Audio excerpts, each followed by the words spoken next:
Hey guys, welcome back to the channel. This is story about what if Minato summons future Naruto part 1. Before I start, please do support for more amazing content and comments for part 2. Do consider to subscribe my channel and share my video to your friends and check out the description as well. Let's start the video. Come on Obito, or we're going to be late. Rin frowned as she called out to her teammate, Obito Uchiha. Said boy came running out of the Uchiha compound after her. I'm coming, Obito called as he quickly caught up to the young girl. Together, they ran toward their training area, weaving through the crowded streets as they hurried to meet up with the other half of their team. When they got there, they were surprised to find only Kakashi there waiting with a frown, at least they thought so, on his face. Good morning, Kakashi-kun, Rin chirped happily, giving the silver-haired boy a small but bright smile.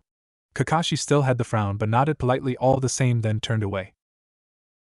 Still a popsicle, Obito thought with a scowl, giving his teammate an irritated and narrow glance. The way waited for a long while before, eventually, there was a rustling sound across the clearing.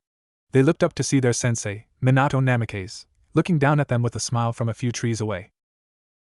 He gave them a slight wave as he explained himself. Sorry I'm late. I had to talk to the Hokage. As he jumped down, the team was already making their way toward him with Obito in the lead, Kakashi just behind him moving at a sedate pace and Rin walking in front of Kakashi. So what type of training are we doing today? Obito asked excitedly, eyes bright and eager. Minato opened his mouth to answer, his lips curling into a fond smile at his most energetic student, but he didn't get a chance to speak. A flash of light engulfed them, stealing their breath and senses. When the light cleared, they found themselves in forest that opened up to a small, glittering blue lake. They weren't alone though. A little ways among the trees, lay the red-haired Kushina, the sage Jiraiya, and Lady Tsunade sitting by the lake. Kushina looked up to see them first and smiled slightly in surprise. I guess we're all here then. Kushina sighed, taking out her feet out the water and standing up. Team 7 looked at Kushina in confusion. Lady Kushina, what are you talking about? Rin asked with her face twisted in a slight frown. Well, Tsunade replied in the red-haired woman's place. We've been here for a while waiting for something to happen and you apparently were that something. It was then obvious that the bright-haired, heavily busted blonde and white-haired man had no more of an idea what was going on than they did. Then how did we end up here? Minato asked, not really expecting any sort of answer as he looked at the bright green forest and crystal clear lake around them. Kushina opened her mouth to reply but she never got the chance to respond. You are all here because I summoned you. A deep voice rumbled from the cover of the trees. They looked up to see a man with crimson hair and eyes step out from the shadows. He walked toward them with a long, quiet stride. They all tensed and stared at the man warily, but their eyes widened when they took the rest of him in. He had a single foxtail that curled slightly behind him and a pair of fox ears atop his head, both the same color as his hair and eyes. Who are you? Kakashi questioned with a slight edge to his voice, placing his hand on top of his kunai pouch out of instinct. The others also adopted tense stances. You do not need to get feisty, boy. My name is Kurama. Kurama answered as he took a seat by the river, slipping his feet in the cool, clear water. Why have you called us here? Tsunade asked, glancing out of the corner of her eye. Everyone else stared warily at the beautiful yet mysterious male. I have called you here to give you a glimpse into the future. You will see what shall happen should you all continue on the paths you walk now, from who you will affect to who you may become close to. He answered in a serious tone. As it is, the future is slowly heading toward a dark and unnecessary path that affects us all. The group present gave him confused stare. He decided to elaborate. I am going to show you one boy's life, as well as a couple of other things that shall make sense over time.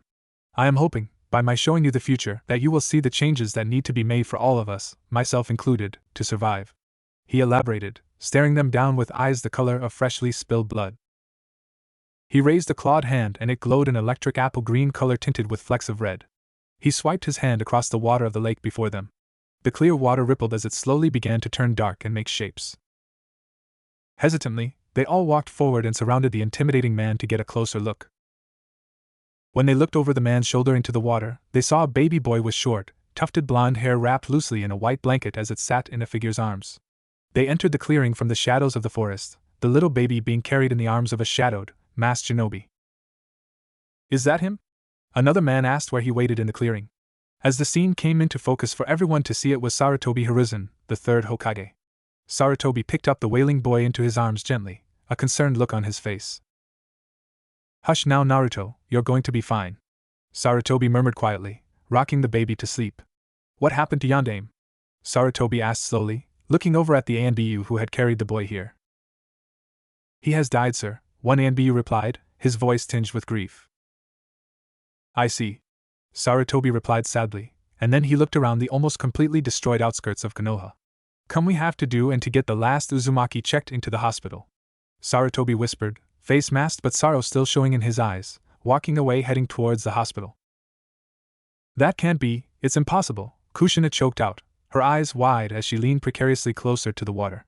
He can't be an Uzumaki unless she inhaled sharply, shocked as she looked up at Kurama. The crimson-haired man nodded his head slightly. Yes, he's your son Kushina Uzumaki. There was a long moment of silence, and then the red-haired man released a heavy sigh, and the water settled to empty, crystal perfection. I need to gather 2 more people. I shall be back, Kurama informed them, before he stood up and started towards the entrance of the clearing in the woods before he disappeared from sight altogether. How does he do that? Obito asked curiously, still not quite at ease with the whole situation. Tension quickly filled the air, and everyone shared uncertain looks as they simply waited. There was nothing else to do. Kurama returned silently, striding into the clearing and toward the lake was followed by 2 uncertain and more slowly moving figures. Everyone immediately recognized them as Mikoto, Fugaku and their young son Itachi Uchiha, who was being cradled in Mikoto's arms gently. Come, you two, this is vital, you see this, and also I request you hand me Itachi, Kurama commanded softly, looking sadly at the small boy in Mikoto's arms. Mikoto hesitantly gave up Itachi as he was lifted into Kurama's arms. Once this was done, Kurama returned to his original place and sat down, then once again swiped his arm across the stream. Everyone looked into the gleaming lake water to see the Uchiha district. A little boy running inside that looked awfully like Mikoto running through the Uchiha district. His little face was contorted in a little frown, and his big eyes flashed with a worried light. Yet, the whole situation still had innocence to it, and the worry wasn't really anything more superficial worry. I'd better hurry before I'm late and father yells at me again, the boy whispered to himself, as he ran around another corner when he started to slow down some, hesitating. Where is everyone? He thought out loud as he stopped to see his grandma on the floor. Grandma, are you okay? The boy asked, fear showing in his voice for the first time that night. Running to his grandma, who he thought had fallen. The boy tried pushing her up when he noticed the kunai embedded in her back, that had been shielded from him before. Grandma!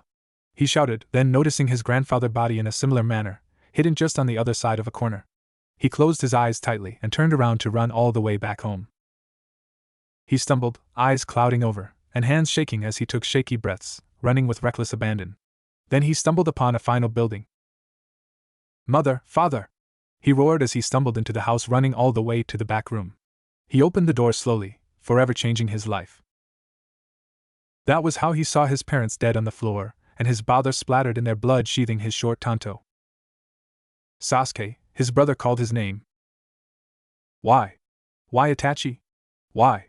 Sasuke yelled, as tears escaped down his face. What's happening? Mikoto had shakily collapsed onto the floor, face incredulous, and eyes wide with horror.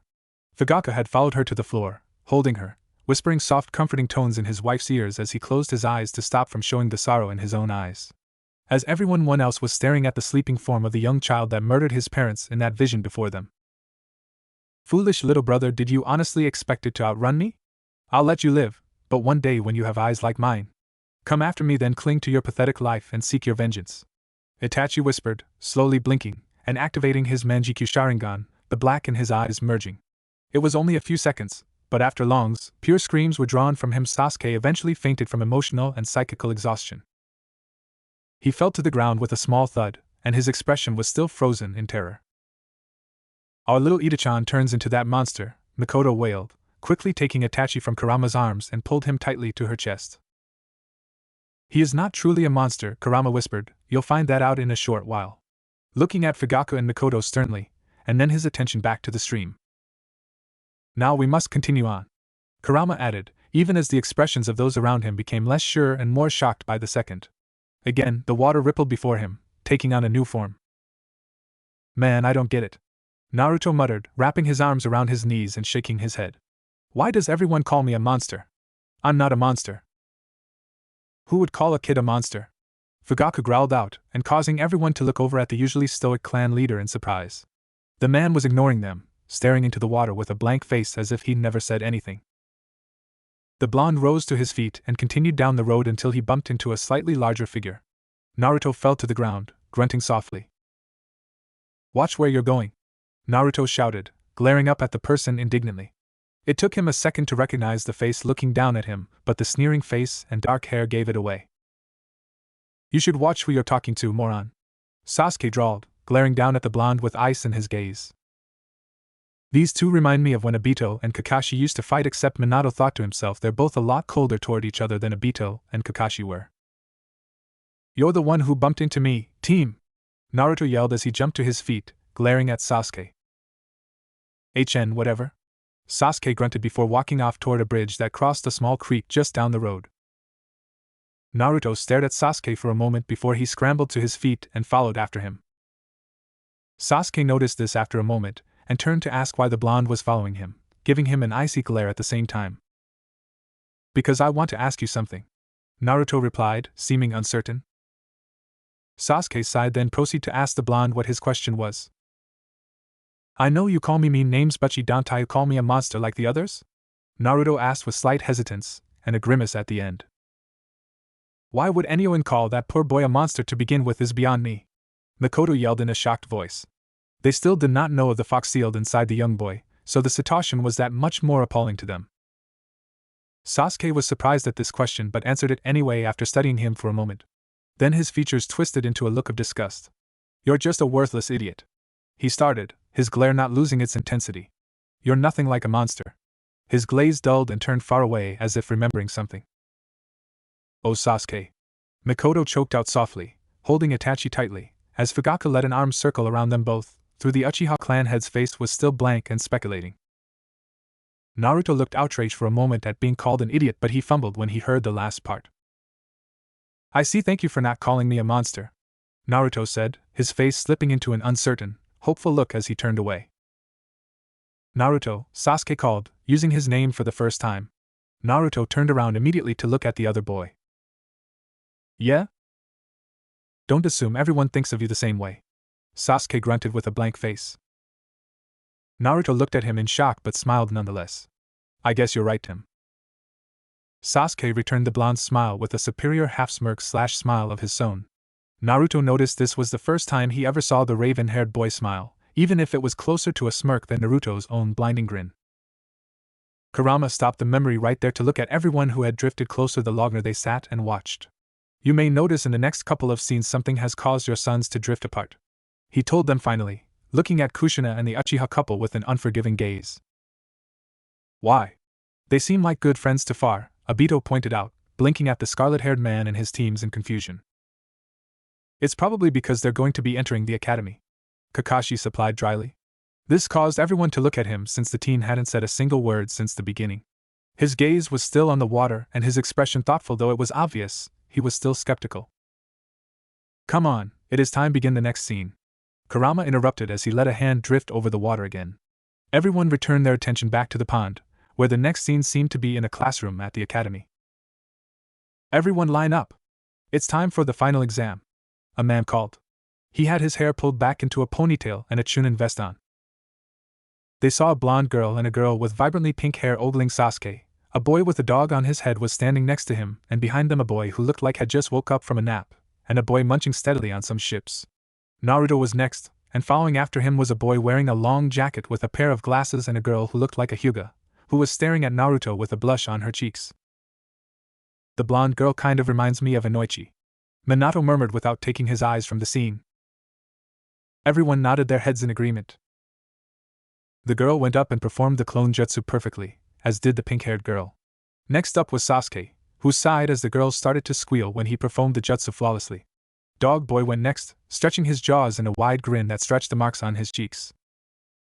"Saminazuka," Rin realized out loud, remembering the older girl who looked a lot like this boy before them. The next boy went up sluggishly but nailed the jutsu quite perfectly. "Shikaka," they all muttered at once, some speaking fondly while others did so in irritation at the lazy behavior. The boy eating chips went next.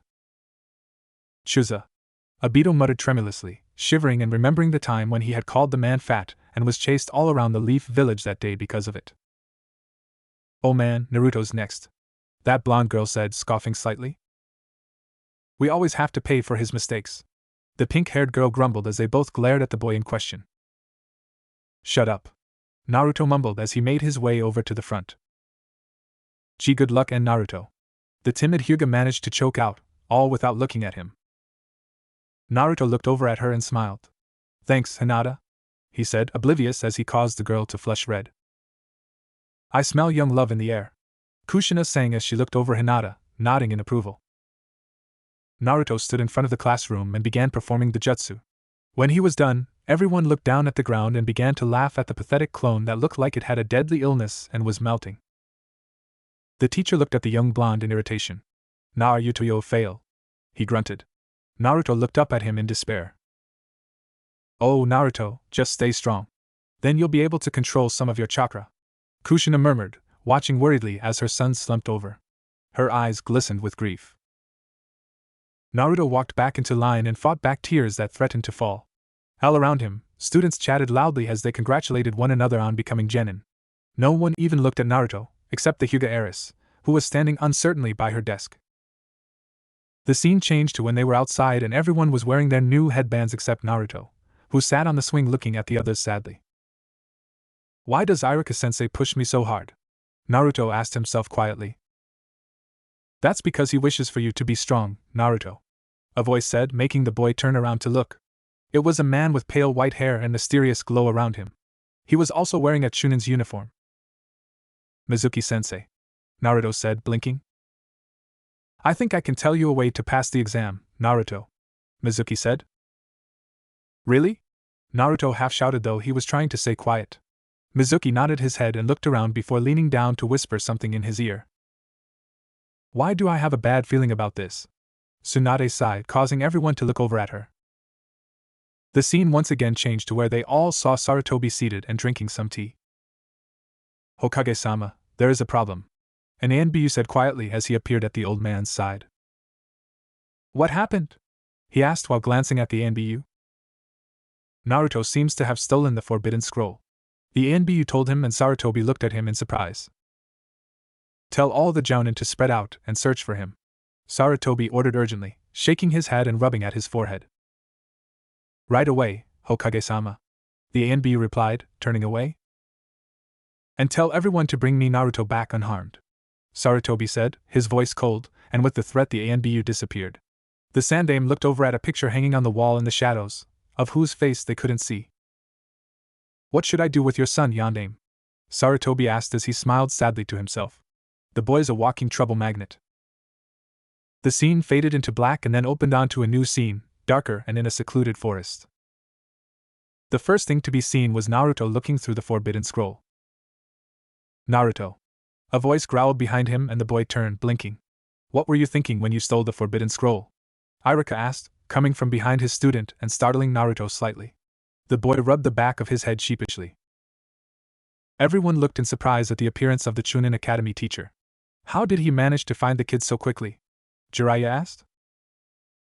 Everyone shrugged their shoulders. It looks like you caught me, Iruka-sensei, Naruto said tiredly, and that was when Iruka looked at the child's worn-out and chakra-drained face. Naruto, what are you doing out here anyway? Iruka asked. Naruto looked up at his ponytail-wearing sensei. Mizuki-sensei said if I master at least one jutsu in the scroll, I could pass the exam. Mizuki. Iruka spat coldly, looking at Naruto shocked. Naruto nodded his head in confusion. Yes, he indeed said my name, Iruka. Mizuki chuckled as he emerged from the shadows of the trees. Mizuki, what were you thinking? Iruka shouted incredulously. It's simple, really. You just got to think about it, Mizuki said as he jumped down from the tree and started walking over to them. Naruto, do you wish to know why everyone hates you? Mizuki asked, gaze poisonous and his smirk cold. We all would like to know, Jiraiya shouted at the water, though the man wouldn't reply back to him. Everyone nodded their heads in agreement, but were all too intent on watching to really shout an opinion like the Sannin did. Why? Naruto asked, scooting back a little and his face hesitant. Mizuki, you must not tell him, Iruka yelled, his face full of panic. The Hokage has forbid it. Mizuki ignored the other Chunin. It is because on the day you were born the nine-tailed fox was released and went on a rampage, destroying the village, and that very same monster now lives inside you. Mizuki spat out. Naruto looked devastated, scrambling to his feet and shaking his head, wavering for a moment before he took the scroll and sprinted into the forest. No! Kushina yelled in surprise, gasping slightly as she spun to stare at the red-haired man looking at her stoically. Does this mean that you died and released the nine tails? Then, yes, you did die and Naruto was next in line, the only one able to contain it. Kurama finished. The group around him blinked in shock, mouths wide as they blinked slightly. Naruto, wait! Iruka called while trying to run after his student. A giant kunai flew toward him, hitting him in the leg, and causing him to fall to the ground. I have to get rid of you now, Iruka. Mizuki purred with a smirk, pulling another kunai from the holster on his leg and swinging it down at Iruka in a vicious arch. That's when an orange blur came and knocked Mizuki away from Iruka, causing both men to blink in shock. That's it! Come on, Naruto! Show him who's boss! Obito cheered as he thrust a fist into the air. You're not going to lay a finger on my sensei. Naruto growled out, giving the man a deadly glare. I will kill you. You and what army? Mizuki snorted, sneering at the boy as he spun a kunai around a finger. I'm glad you asked. Naruto grinned, throwing his hands together in a simple seal. Multi-shadow clone jutsu. He shouted and smoke began to pour into the forest around them. All of us! The Naruto army shouted. They all ran up to Mizuki simultaneously and began to beat him up, and the sound of the man screaming echoed through the forest. Once this was done, the sun began to rise, slowly illuminating the forest. Naruto, come here. Iruka called. Naruto walked over to him and Iruka pulled off his headband and tied it around the boy's forehead. Congratulations, Naruto. You passed. Iruka congratulated, closing his eyes as he gave the boy a giant, genuine smile. Yay! Kushina and Obito cheered. Hello, everyone. Naruto said, shocking everyone as he stepped foot into the room. Naruto, I thought you were too stupid to pass, Sakura said. I have a feeling this girl is going to annoy me, Kushina murmured to herself, but Rin and Tsunade heard her. I agree with Lady Kushina, Rin commented as she looked over at Lady Tsunade, who was analyzing the young pinkette. She seems to have some good chakra control from the looks of it, Tsunade said. Yeah, that girl does, Mikoto said. She was smirking as Naruto nearly fell over. You're so cruel, Sakura-chan, Naruto murmured as he stood up and tried to regain some of his hurt pride. Yeah, Naruto! Don't let the female power get you down, Obito yelled with pride. The girls glared at him while the guys smirked slightly. Naruto went to go sit over by Sakura, who was sitting on the side of Sasuke in the front of him. Oh my gosh! Sasuke is so cool. Naruto heard some girl gossip to her friends. Fangirls, Kakashi thought, remembering the fangirls that harassed him while he was at school. He felt pity for Sasuke for having to endure it as well. Naruto's eyes tightened and he walked over to Sasuke and stood in front of him, analyzing him. What is so special about this guy anyway? Naruto thought. He didn't see nor hear the guy that walked behind him bumping him forward. Naruto and Sasuke lips crashed together. Oh my gosh, your son took my son's first kiss! Kushina screamed loudly. No, your son deflowered mine, as you could have seen, Fugaku growled at Kushina. Don't fight now, Minato told the two of them sternly. Jiraiya started to laugh all of a sudden. What are you laughing about, Jiraiya-sensei? Minato asked, looking over at his sensei. You just acted like they were your children and you were their mother, Jiraiya told him before he continued to laugh at Minato, who blushed slightly. Ah, it's okay, Minato. You would make an excellent parent, Kurama told him. Does this mean I have a child in the future? Minato asked excitedly. I am not in liberty to say as of now, Kurama replied, avoiding Minato's gaze. Their eyes went wide with surprise as they broke away from each other. Naruto! All of Sasuke fangirls screamed, running after Naruto in a fit of rage. Run, Naruto, run! Obito and Kakashi screamed at the same time, hoping that Naruto got away safely, as everyone stared at them weirdly. Naruto gulped as he ran when Iruka-sensei walked into the room. Everyone settled down, Iruka said, walking towards his desk as he pushed Naruto to go find his seat. Once Naruto sat down, Iruka pulled out a scroll. Listen up. You will be grouped into your 3-man teams and you will meet your new sensei later today, Irika said as he began reading the names of the teams. Hey Kakashi, isn't this Irika kid a year younger than us now? Obito asked Kakashi, looking over at him. Yeah, he is now that you mention it, Kakashi said, nodding his head. Team 10 is Yamaka Ino, Nara Shikamaru, and Akimichi Chuji, Irika said, reading the first team. Ah man, why am I stuck with you guys? Ino groaned, laying her head on the desk. Never mind that pink-haired girl. Inoichi's daughter seems much worse, Rin told them bluntly. You're one to talk, princess. Shikamaru grimaced as he looked down at the blonde girl. That's Shika's son all right, Tsunade said, smiling. Team 8 is Abirayam Shino, Inazaka Kiba, and Hinata Hyuga, Irika said, looking over at the other new team. Yeah, we're going to be the coolest team ever, right Hinata? Kiba said excitedly. Hinata smiled slightly and nodded her head as Shino moved over to sit next to them. Team 7 is Sakura Haruno, Sasuke Uchiha. Irika managed to get out before a whole bunch of girls started yelling. Why does Sasuke have to be with Billboard Brow? Ino whined. These girls are so annoying. I'm glad I never acted like that, right guys? Rin asked, looking at her teammates that avoided her gaze. Yeah, Obito and Kakashi lied, still not meeting Rin's eyes. What did you say, Ino pig? Sakura hissed, standing up and slamming her hands on the table. Be quiet so I can get the last team member, then you guys can argue all you want, Irika yelled and everyone went silent. Good. Now the last team member on that team is Naruto Uzumaki. Irika was finally able to get out. Even the loser is on Sasuke-sama's team, one snobby girl shouted. Oh, she didn't just insult him, Kushina said, standing up glaring at the snobby girl. Enough. Everyone come and pick up your scroll to find where you're going to meet your teacher at, Irika told them as he let out a heavy sigh as the teams started coming up to get their scrolls one by one. Where is he? We have been waiting here for hours, Naruto groaned as he slammed his head on the couch. I wonder who could be their teacher?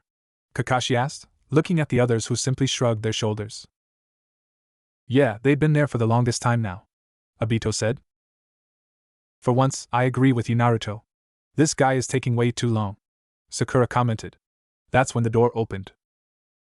Finally, he gets here, Kushina yelled, throwing her hand in the air. And the eraser that Naruto set as a trap earlier fell and hit their new senseis on the head. Who would fall for that? They sure must be losing their edge, Rin commented. Kurama smirked but didn't say a word. Naruto and Sakura broke out into a fit of laughter, and even Sasuke smirked a little. Ah, the old eraser trick, their new teacher said, fully coming into view. He had snow-white hair, and his headband covered one of his eyes. Oh my gosh! It's you, Kakashi! Minato yelled as looked from his pupil to his all-grown-up pupil. I look so cool, Kakashi murmured to himself, smirking at how cool he grew up. Man, you look old, Obito said, as Kakashi glared at him. Let's begin, shall we? You shall state your name and something about yourself. I'll start. My name's is Kakashi Hataki and I like Ika Paradise. Oh no, my Kakashi became a pervert, Minato murmured to himself. Ah, my young reader, you will soon learn everything to earning a woman's heart, Jiraiya said proudly. Kakashi turned away from everyone, trying to hide the blush that crept up onto his face. Kakashi told his students. You're up next, Kakashi commented, looking over at Sakura. My name is Sakura Haruno, and I hate Naruto, Sakura finished, causing Naruto to fall out of his chair. Blondie, you're up, Kakashi told him as he looked down at Naruto. I'm Naruto Uzumaki and I will be the next Hokage, believe it, Naruto yelled. Not another person claiming they will become Hokage, Fugaku groaned as he looked from Minato and Kushina. Mikoto just patted her husband's shoulder softly, pointing at Kakashi, who simply nodded his head, then turned to look over at Sasuke. My name is Sasuke Uchiha and my dream, no, my will is to kill a certain someone, Sasuke told them. Oh, Sasuke. Mikoto sighed sadly, looking down at Itachi, who laid sleeping in her arms, as he had his hands folded together while leaning in towards the group. We will meet tomorrow at Training Ground 7 at 6 o'clock a.m. And don't eat anything, Kakashi told them, and with a huge puff of smoke he was gone. Hey Sakura-chan, do you want to walk home together? Naruto asked. Not on your life, But Sasuke, do you dash? Sakura replied before turning around to face Sasuke, who had already left. Where is he? He's late. Naruto groaned as he leaned against the tree. You were late? Rin and Obito asked in shock as they looked over at their usually on-time teammate. I must have a good reason to be late, Kakashi said. For once, I agree with you, Naruto. It's been 3 hours, Sakura commented. Sasuke simply sit next to a different tree with his eyes closed. That's when they say their sensei slowly making his way over to them. You're late, Sakura and Naruto yelled in unison, pointing at Kakashi. Sorry. As I was coming here I saw an old lady that needed my help, Kakashi rambled on about his lie. Liar! Sakura and Naruto screamed furiously. Let's begin your training, Kakashi said. The 3 genin stood in front of him with serious looks on their faces. It is a very simple test. You must take these 2 bells away from me by lunchtime, or you will be sent back to the academy. But I only have 2 bells. So only 2 of you will be able to stay, even if you manage to take the bells. Kakashi, finished with his explanation, pulled out a little orange book and began to read. Isn't that the same method you use for us to work as a team, Minato-sensei? Rin asked. Yes. It is, Minato answered, looking over at Kakashi and smiling. Let's handle this one-on-one, Naruto announced cockily before running up to Kakashi, trying to throw a punch. Kakashi grabbed his fist and threw his own punch, which hit a substitution as Naruto hit on top of a tree. The blonde looked down at his sensei, preparing his next attack. You know you need to be more stealthy, Kakashi advised his student from behind, scaring him and causing him to fall out of the tree. Naruto quickly did a backflip and landed on his feet. Where did he go? Naruto wondered to himself as he looked around for his silver-haired sensei. Leaf Village Secret Jutsu, 1,000 Years of Death, Kakashi said, poking Naruto in his butthole, causing him to scream loudly and jump far away from his sensei. Everyone burst out laughing. Rin and Obito fell to the ground, clutching their sides. Oh come on. It's not that funny, Kakashi said as he turned his head away to hide his embarrassment. You know you just molested a 12-year-old, Jiraiya told Kakashi as he wiped his tears away from laughing so hard. I can't believe I'm teaching a mini-pedo, Minato joked. That set everyone off again. Stop laughing, Kakashi yelled. Sakura sighed as she watched the scene unfold. She watched Naruto fly off somewhere, and when she returned her gaze over to Kakashi, she found that he was missing. Where'd he go? Sakura asked, getting up and out of her hiding space to go hunt for him. She started to walk off in a random direction when her sensei appeared right in front of her, pulling her into a genjutsu. When Sakura opened her eyes, she saw Sasuke standing right in front of her. Sasu. That's when kunai and shuriken started to fly at Sasuke, hitting him all over. Sasuke looked over at her as he was injured and bleeding profusely. Sakura let out a scream of terror before falling down the ground like a rag doll. Everyone simply stared at this girl as if she was plain stupid for falling for that trick. Man, this girl is giving us female ninjas bad names even if she is a beginner, Rin said. Sasuke watched Sakura fall down to the ground and he let out a sigh before he jumped out to show himself. Oh, you saved me the trouble of having to look for you, Kakashi said apathetically as he turned a page in his book. Let's get this over with, Sasuke demanded as he took a fighting stance. Fire style, fireball jutsu. Using his first fingers, he held them in a circle in front of his mouth, and breathing a giant fireball. He executed that jutsu perfectly, Obito said in awe as Fugaku looked at his youngest with pride. Mikoto looked on in worry. Kakashi jumped out of the way before he tried to hit Sasuke, which he turned into a substitution. Fire style, multi-fireball jutsu, Sasuke called from above as he launched a technique that sent out a bunch of mini fireballs in rapid succession. The attack caught Kakashi off guard, causing him to get hit and fall to the floor. Sasuke smirked as he saw Kakashi on the floor. He made his way over and tried to grab a bell when his hand was grabbed and Sasuke was thrown into a hole. Fugaku looked at his son and smiled, but Kakashi still held a smirk on her face. Sasuke coughed as the dust cleared and he saw his body was under the ground. Stay there until I come back, Kakashi ordered cheerfully as he walked away from Sasuke. Fugaku looked at Kakashi surprised, and Kakashi just continued to smirk at his future self. Sakura woke up and started to look around. Oh no! I have to find Sasuke, Sakura said as she got up and started to run in a random direction until she heard Sasuke calling her name. Sasuke!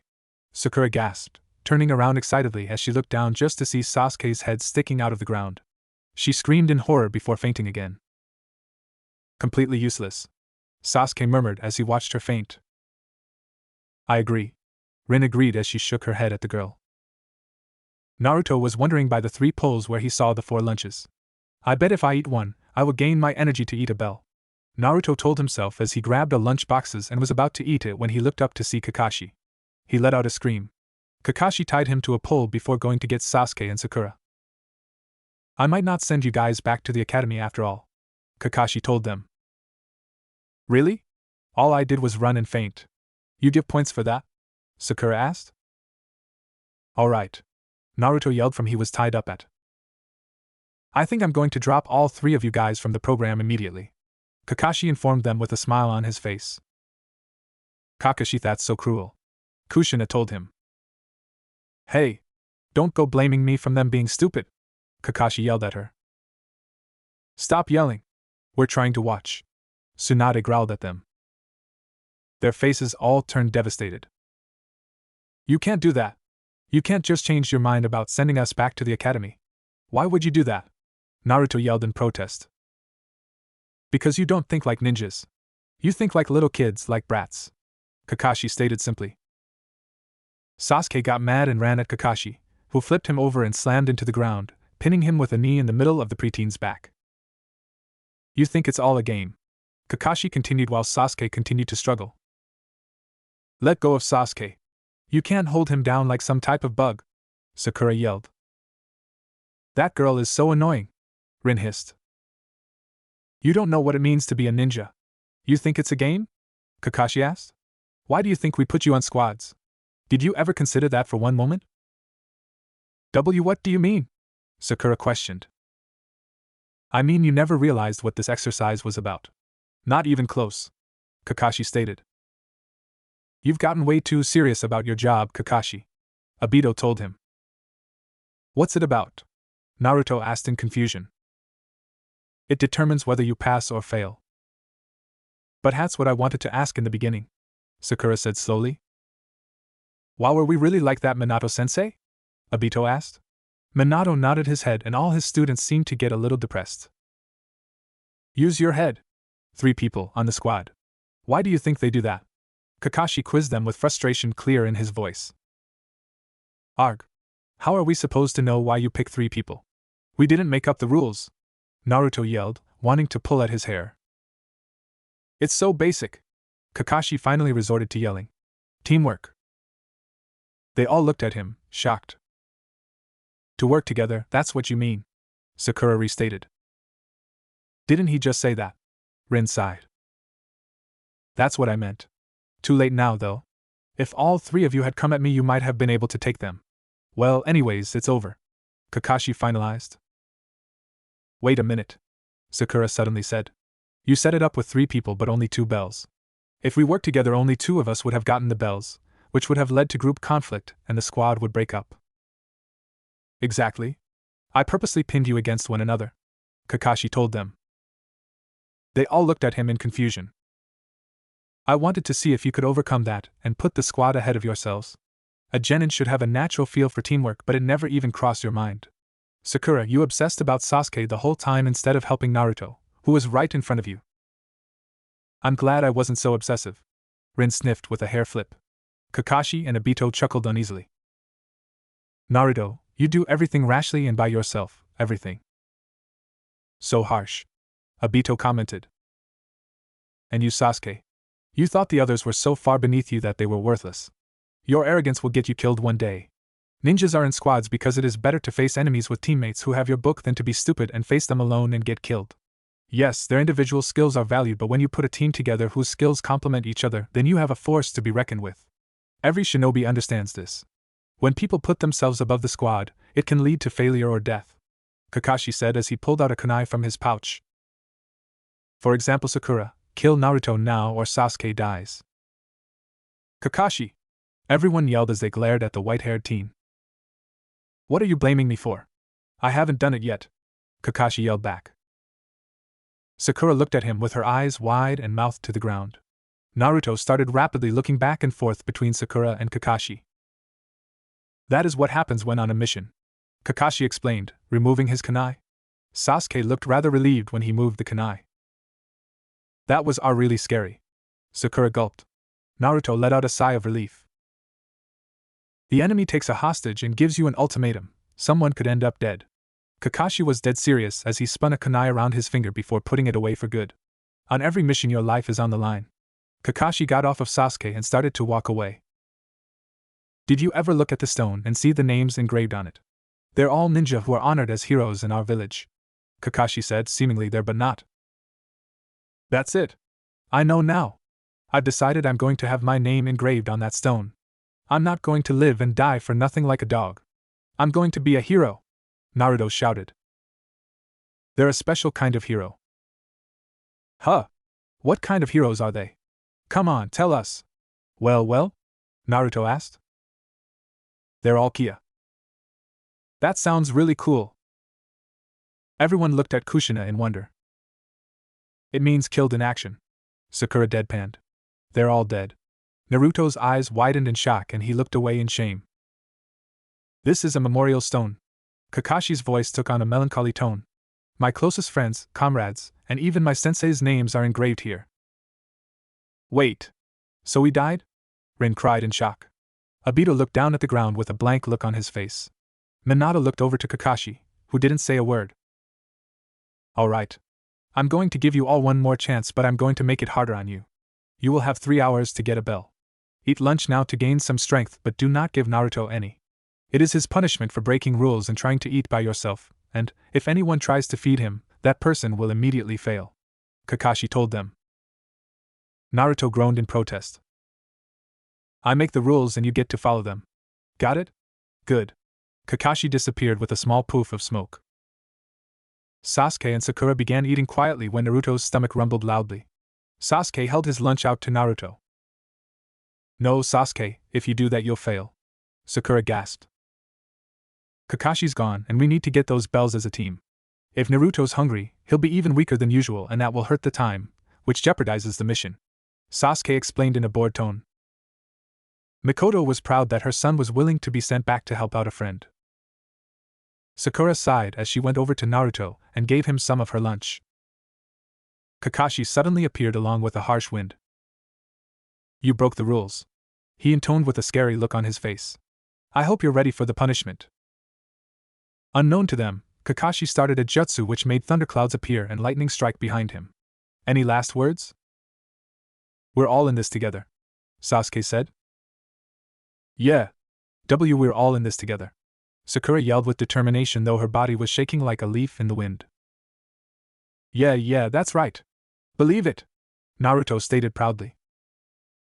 The 3 of you are one? That's your excuse? The 3, well 2 of them took a fighting stance on either side of Naruto. You're still way too serious about everything, Kakashi, Obito commented. You pass, Kakashi said out of the blue as the sky cleared. They blinked in confusion. How did we pass? Sakura asked. You were the first squad to ever pass because you actually managed to think for yourselves. All the others always followed my rules, no questions asked. They clearly weren't ready. A ninja must see through deception, for in the ninja world that is one of your greatest assets. Those who break the rules are scum, but those who abandon their friends are worse than scum. You're going to be a great sensei, Kakashi, Minato complimented proudly. Kakashi smiled from under his mask and nodded his head. What are you showing us next, Kurama? Kushina asked. I'll be showing you their very first official mission, Kurama informed them. What is it ranked? Obito questioned. Rank C, Kurama said. Would not that be too hard for a genin team? Minato asked. Kurama shook his head. The third believed this mission would not be so hard for them to protect the man to the village near the border of the water and fire country. Kurama commented. So wait, you're basically telling us this mission is not how it seems, Kakashi concluded. Exactly. Kurama. Our son are getting into a lot of trouble, Mikoto said as she rocked little Itachi in her arms. Kushina couldn't agree with her more than she ever could. Don't worry, everything will be fine in the end, hopefully, Fugaku reassured his wife. Yeah, it's not like Kakashi is going to let them die, Jiraiya says, laughing, trying to ease the tension in the air. Tsunade hit him aside the head for that comment. They all turned around to the lake to see them walking across a bridge. They appeared to reach a clearing when the two assassins came out from a puddle, lunging at Kakashi, wrapping him up in chains, and started to pull back on the chains, causing him to grunt slightly. They tugged even harder to rip him apart. "Kakashi, you should have took those guys out," Obito said as the others nodded their heads, agreeing with them. Sakura gasped in distress, while Naruto yelled at their sensei. Then the two assassins came behind Naruto, ready to strike him down. Naruto froze in fear while Sasuke jumped into action.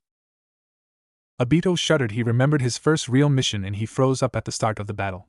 Obito adjusted his goggles over his eyes. Sasuke pulled out one kunai and one shuriken and threw it at the chain that tied the two assassins together, nailing them to a tree. "I can't get free," one of the two assassins said as Sasuke landed on their arms, kicking them apart. Fugaku said as he watched his youngest son fight. Mikoto looked at him worriedly, hoping her little boy is alright, causing the chain to snap. The assassin broke up into two. One ran at Naruto while the other ran towards Sakura and the man they were supposed to be guarding. The man closed in on the man, and Sakura jumped in front of him, protecting him with a kunai at hand, bracing herself to fight as he closed in on her. But Sasuke quickly moved in to protect them both. He just like Kakashi, Rin thought as she remembered all the time she stood to protect someone. He would always jump in front to protect her from any type of damage. But as soon as he was mere centimeters away from Sasuke, Kakashi appeared and held the man in a chakra hold while the other lay limp in his other arm. They were all surprised to see him. "Hi," Kakashi greeted. "Kakashi-sensei is alive," Sakura said happily. "Of course, otherwise he would have never been a jounin," Rin said, glaring at Sakura. "Come on now, Rin, it was their first time in battle, cut them so slack," Kushina said to the young girl. Show off," Sasuke thought.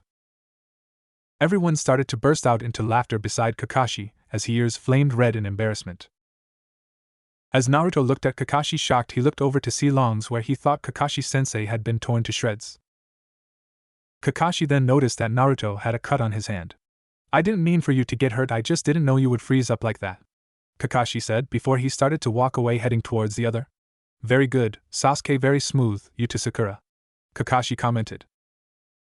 "He already picked a favorite," Jiraiya said as he looked at Sasuke with a small frown. It dawned on Naruto that he was completely useless in this fight. They started to walk away. "Hey," Sasuke said, gaining Naruto's attention. "Yeah," Naruto replied. "You're not hurt, are you, scary cat?" Sasuke asked, looking at Naruto cockily. The Uchiha couple sighed, knowing how cock their son was didn't compare to Fugeki's own ego any day. Naruto glared heatedly at Sasuke. "Sasuke, Naruto, stay still, these ninja had poison in their claws, we need to take it out of you quickly," Kakashi says. Naruto gasped as he lifted his arm up to his face. "The poison is lethally, so don't try to move it around so much so it doesn't get into your bloodstream. By the way, we need to talk," Kakashi said, turning to face the man they were guarding. The man gulped sand, looked slightly nervous. When they had the men tied tightly to the tree, they began to talk. "These are ninja from the Hidden Mist Village. The specialty is relentless attack. They keep fighting no matter the sacrifice," Kakashi informed them. Wait, you said this was a C-class mission, not a B rank or higher, they could all die," Minato yelled at Kurama. "I'm not the one that assigned the mission, they didn't even know until this very point," Kurama explained. "How did you know about our ambush?" one assassin asked. "A puddle on a clear day, and it has not rained in weeks," Kakashi told them bluntly. "Yeah, that is pretty obvious, that the worst ambush ever," Obito said as he put his hands on the back of his head and titled backwards some. "Then in that case, why did you leave it to the genin to fight?" Tazuma asked Kakashi. "I could have taken them out quickly, then I would have learned nothing. I had to know who their target was and what they were after," Kakashi told him, looking suspiciously over at Mr. Tazuma. "What are you getting at?" Tazuma questioned. "You're a lie-ass person that could have lost children their lives," Mikoto seethed, glaring at the man. "I wanted to know if they were after us ninja of the leaf or if they were after you, the master bridge builder. In your request you asked for standard guards from robbers and businessmen. You didn't say there was ninja after you, hunting you down. If we knew this, it would have been a B rank mission or higher, but our task was simply escort you to the destination and protect while you were finished building your bridge. If we knew that we would be attacked by ninja, we would have staffed differently and cost you of a B mission. Apparently you have your reason, but lying to use was not acceptable, and now we are at the scope of this mission," Kakashi ranted. "That probably the longest time I ever heard Kakashi talk," Tsunade commented, as everyone began to laugh once again. Oh, be quiet, I can talk a lot if I want to. Kakashi pouted. We're just genin, this is too advanced for our level of training, we should go back and we really need to treat Naruto's wound and get the poison out as soon as possible. Back our village we could take him to the doctor. Sakura told him. She is right. Rin said as she looked at Naruto sadly. Naruto's hand could become a problem, I guess we should go back to the village. Kakashi grunted. Naruto gritted his teeth. Naruto pulled out a kunai and stabbed himself in the arm. What is he doing? Kushina yelled. He getting rid of the fear by causing pain to allure himself away from fear. Obito said. Minato looked at his student and wondered how did he know this in all their mission, he never once saw or even heard of this. Why am I so different, why am I a? Nero asked. Naruto. Stop that, what are you doing? Sakura yelled at him. I worked so hard to get here, pushing myself till it hurt, training alone for hours, anything to get stronger, to reach my dream. I'll never back down again and let someone else rescue me. I'll never run away and I'll not lose to Sasuke. I make this pledge on this wound, a ninja never goes back on his word and neither will I. Don't you worry about me, I'll be fine and let's go. Naruto said. Kushina smiled sadly at her son, wishing she could have been there for him. Naruto, that was really cool how you took the poison out and all, but if you lose any more blood you're going to die. Kakashi said, then began to freak out. Everyone laughed as they watched Naruto run around holding his hand out like he was a puppy with a broken paw. It might be a good idea to stop the bleeding now, Kakashi said. Then Naruto began to run around frantically. I'm too young, no, too old to die. Naruto cried. Show me your hand, Kakashi said. Naruto, you have a self-abusing problem and it called masochism, Sakura told him. Tsunade smirked at this young girl. Even though she was annoying, she did have a good head on her shoulders. Kakashi examined the wounded to see that the wound was already completely healed. You have a really scary look on your face, am I okay? Naruto asked. Yeah, you should be, Kakashi says. This healing power, is it from the nine-tailed fox? Kakashi thought as he continued to bandage Naruto's hand. The scene suddenly changed to a dingy misty forest and a group of mist ninja were there, and two men in business suit. What do you mean you failed? You're supposed to be a top-notch assassin. The short man with a black suit said, with blonde puffy hair wearing a pair of sunglasses said. Who is he? Minato's team asked in unison. Fugaku stared at the picture for a long time as he was trying to remember who that guy was. Oh, be quiet, if you want to find out, a man said as he appeared to have bandages around his mouth as he swung his sword to point it at the man. It showed a man with bandages around his mouth, cow print legging and armbands, and had blue jeans and black belt that went around his torso. Don't worry this time, I will go personally, and this time this sword will be the last thing he will ever see, the unknown man said. They have a very advanced ninja guarding him, it won't be so easy, the man said. Who do you think you're dealing with? I'm Zabuza Mamachi, the demon of the hidden mist. The man introduced himself. That is not good, Fugaku said. What wrong, Fugaku? Minato asked. That man is one of the 7 swordsmen, Fugaku explained. Who are they? Rin asked. They are ruthless mist ninja that carry a weapon like a sword and are very strong and formidable, Tsunade shared. Then are they going to be alright? Obito questioned as he looked over at Kurama. Only the time will tell, Kurama said. So what is the next part going to be about, Kurama? Jiraiya asked the fox man. You shall see, Kurama said mysteriously. Sasuke, I'm in point B, Sasuke commented. Sakura, I'm in point C, Sakura said next. Naruto, in point A, believe it, Naruto said happily. Believe it? Minato said to himself, wondering why Naruto kept saying this all the time. It's his catchphrase. Kurama answered. Minato looked over at him shocked while Kurama just pointed to his ears. Go slow, Naruto, move out squad 7, Kakashi said. The target has moved, go after it, Kakashi said urgently, as the black figure jumped and started running into the bushes. What is it? Mikoto wondered as she and her husband looked at their son who was hiding behind a tree. Naruto and his team cautiously stalked over to hide behind the tears. Over there, Naruto whispered. What's your distance from the target? Kakashi asked. 5 meters. Naruto responded. I'm ready, just give me the signal. I'm ready too, Sasuke added. So am I, Sakura finished. Okay now, Kakashi yelled as his team quickly responded to his command, jumping for their target. Kakashi, you've gotten overdramatic as time went by, Obito said as he looked at his teammate. I got him. Naruto said as he held the cat by his stomach. All that over a stupid cat? Kushina asked as Kurama merely nodded his head as the other began to laugh. The cat started to fight back, scratching Naruto all over his face. Did you confirm that the cat had a red ribbon on his neck? Kakashi asked. Ah! Naruto screamed as the cat continued its assault on his face, while Sakura just smiled as she watched her teammate get attacked by the cat. I hate cats, Minato said as he glared at the cat Naruto was holding. We got a positive ID, Sasuke responded. Lost pet Tora captured, mission accomplished, Kakashi concluded. Can we get a better mission than this? Naruto yelled in outrage as Kakashi nearly fell over because of the sudden outburst. Not even we had such lame missions, Rin added. That because we're at war, Rin, Tsunade added. I hate cats, Naruto yelled as he successfully caused Kakashi to fall over. Fugaku looked from Naruto then back at Minato, wondering if he could possibly be this kid's father. Once they were back at the Leaf Village. Oh, I'm so happy my Tora is safe and sound, a fat lady said as she rubbed her face next to the cat as the cat was crying in distress. Ha ha ha, stupid cat, that kitty deserves to be squashed, Naruto laughed. No wonder that cat ran away, Sakura added as she looked at that cat pitifully. The boat kept roaring through the dense fog as everyone kept their eyes on Mr. Tazuma. I have no choice but to tell you now. I want you to know the truth. Like you said, this is beyond the scope of the original mission. The one who seeks my life is a very short man who cast a very long and dead. Why, Shadow Tazuma informed them as he lifted his head to look up at them. A shadow? Kakashi said. A deadly shadow? Kakashi inquired as he rose an eyebrow at the man. Stop repeating yourself, Obito joked as Kakashi glared at him. Tazuma grunted. Kakashi copied the man. Who is it? Kakashi asked. You know him, or I'm positive you've heard his name before, Tazuma stated as he began to sweat slightly.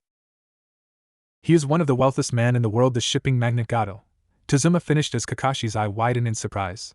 Gato, of Gato Transport, he is a business leader, everyone knows him, Kakashi stated. Who is that? Minato asked as he looked at the others who shrugged their shoulders. Fugaku sighed. He in famous business that just stared to take off. Fugaku informed them. Who? What? Naruto asked, looking at his teacher curiously. Tazuma shifted his gaze over to Naruto. Jiraiya stared at Naruto, then looked over to his student, and wondered if Minato could be this kid's father. Gato is a very powerful tycoon from a famous company, but below the surface, he uses the same ruthless methods. He used to take over business and nations. He sells drugs and cartels and ninja, Tazuma informed them as he closed his eyes. It was 1 year ago, when Gato first set his eyes on the land of waves, he came to our island. He used his vast wealth to take full control of our transport and shipping. Anyone who tried to stand in his way simply disappeared. An island in the sea controls everything. Fiancé and government are very alive. But there is one thing: he forgot the bride that will join us with the lands, and that will break his control, and I'm the bridge builder, Tazuma finished. That man is no good whatsoever, Rin stated as Kushina nodded her head in agreement. The three genin stared at him. So that since you are in charge of the bridge, you're getting into the gangster way, Sakura concluded as she placed her hand at the bottom of her chin and stroked it softly. So that means those guys were fought in the forest was working for Gato, Sasuke stated, turning to look at his teammates. This mission is getting more and more dangerous by the second, Tsunade thought. Naruto said, crossing his arms as he began to analyze this new information. I don't understand. If you knew he was dangerous, he would send ninja to eliminate you. Why did you hide that from us? Kakashi questioned as he looked over at Mr. Tazuma. Because the land of waves is a small and prudish nation, even our nobles have little money, Tazuma said as he looked down at the bottom of the boat. There are common people who are building this bridge. They can't pay for an A or B rank mission, it's too expensive. If you end the mission when you drop me ashore, there will be no more bridge. They will assassinate me before I reach my home, but don't feel bad about that. My sweet little grandson, he will cry, Granddad, Granddad, I want my granddad. Tazuma mimicked his grandson tone. He tormenting them, Kushina said. Naruto and Sakura squirmed in their seats as they looked at Mr. Tazuma. Oh, and my daughter would blame the leaf for abandoning her father and living her life in sorrow, Tazuma added as Sakura and Naruto looked down at their hands. Oh well, it's not your fault, Tazuma said. Way to give them the guilt trip, Obito said. Oh well, then we have no choice but to keep guarding you, Kakashi said as he lifted his hands up in defeat. Oh, I'm very grateful, Tazuma said as he smirked heavily. I win, he thought. He not even sincere, Kakashi told them. We're approaching the shore. The boat attendant informed them as they roared on. Tazuma, we have to be fortunate, so far, the boat attendant said. Nice going, Tazuma said as they approached and entered a tunnel, but once they reached the end they saw the beginnings of a small village suspended on top of water. Yeah, Naruto yelled as they approached the shore.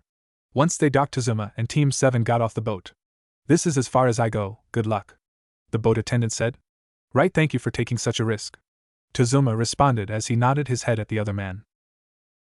The boat attendant nodded his head and drove away. Alright, take me to my home, I mean get me there in one piece, Tazuma told them. Right, Kakashi said as they started to walk away. The next ninja they send won't be a chunin but a jonin with deadly skill, Kakashi thought as he closed his one visible eye and let out a sigh as they continued to walk towards Tazuma house. I think it going to be that Zabuza guy who might come, Rin predicted. I agree with Rin, they better be careful, Mikoto said. Ugh, next time, I won't let Sasuke take all the glory, believe it, Naruto thought as he ran ahead slightly. This reminds me of Obito and on a first mission with his rivalry with Kakashi, Minato thought. He glanced around frantically before throwing a kunai towards a bush, over there, Naruto said. Everyone looked at him with surprise before they looked over at the bush. It was just a mouse, Naruto said as Sakura Mad Tazuma was shaking with anger and Sasuke and Kakashi simply stared at him.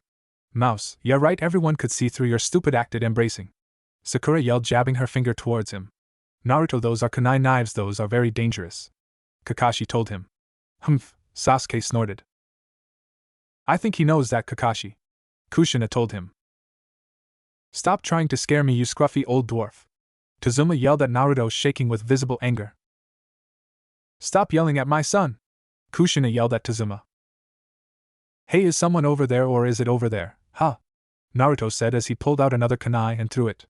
That is when Sakura continued to march over towards Naruto and hit him aside the head. Obito and Kakashi both flinched as they remembered when Rin used to hit him aside his head. That's it, Naruto, Sakura yelled at him. What, someone is really following us, I mean it, Naruto complained as he rubbed his sore head. Quit it, Naruto, and stop acting like a dumb kid, Sakura said as Kakashi peered over the bush to see a white rabbit slumped against the tree trunk, scared stiff. That poor rabbit, Rin said.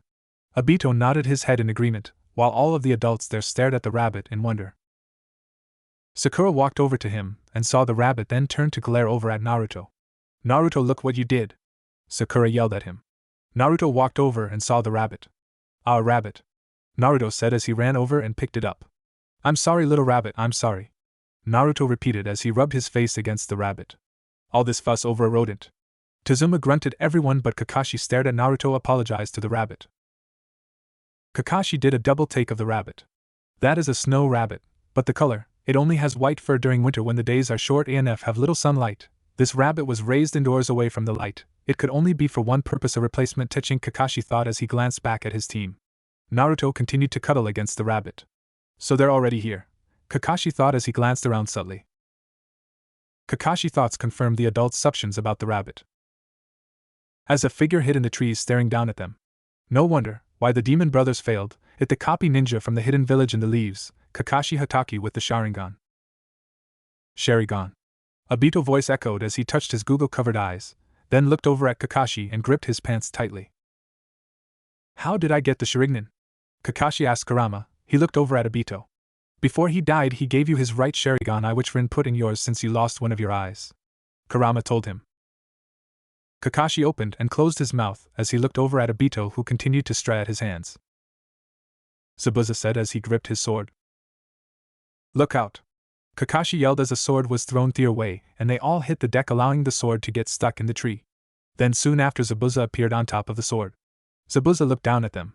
That must be, Kakashi thought. Here is my chance to shine. Believe it, I'm ready this time. I won't be outshined by Sasuke, Naruto thought. What are you doing? You're going to get killed, you idiot, Obito yelled. Calm down, Obito, Naruto can't hear you, Jiraiya said as he put a hand on his shoulder. Well, if it not Zabuza Momochi, the rough ninja from the village hidden in the mist, Kakashi said. Yeah, I'm ready, go.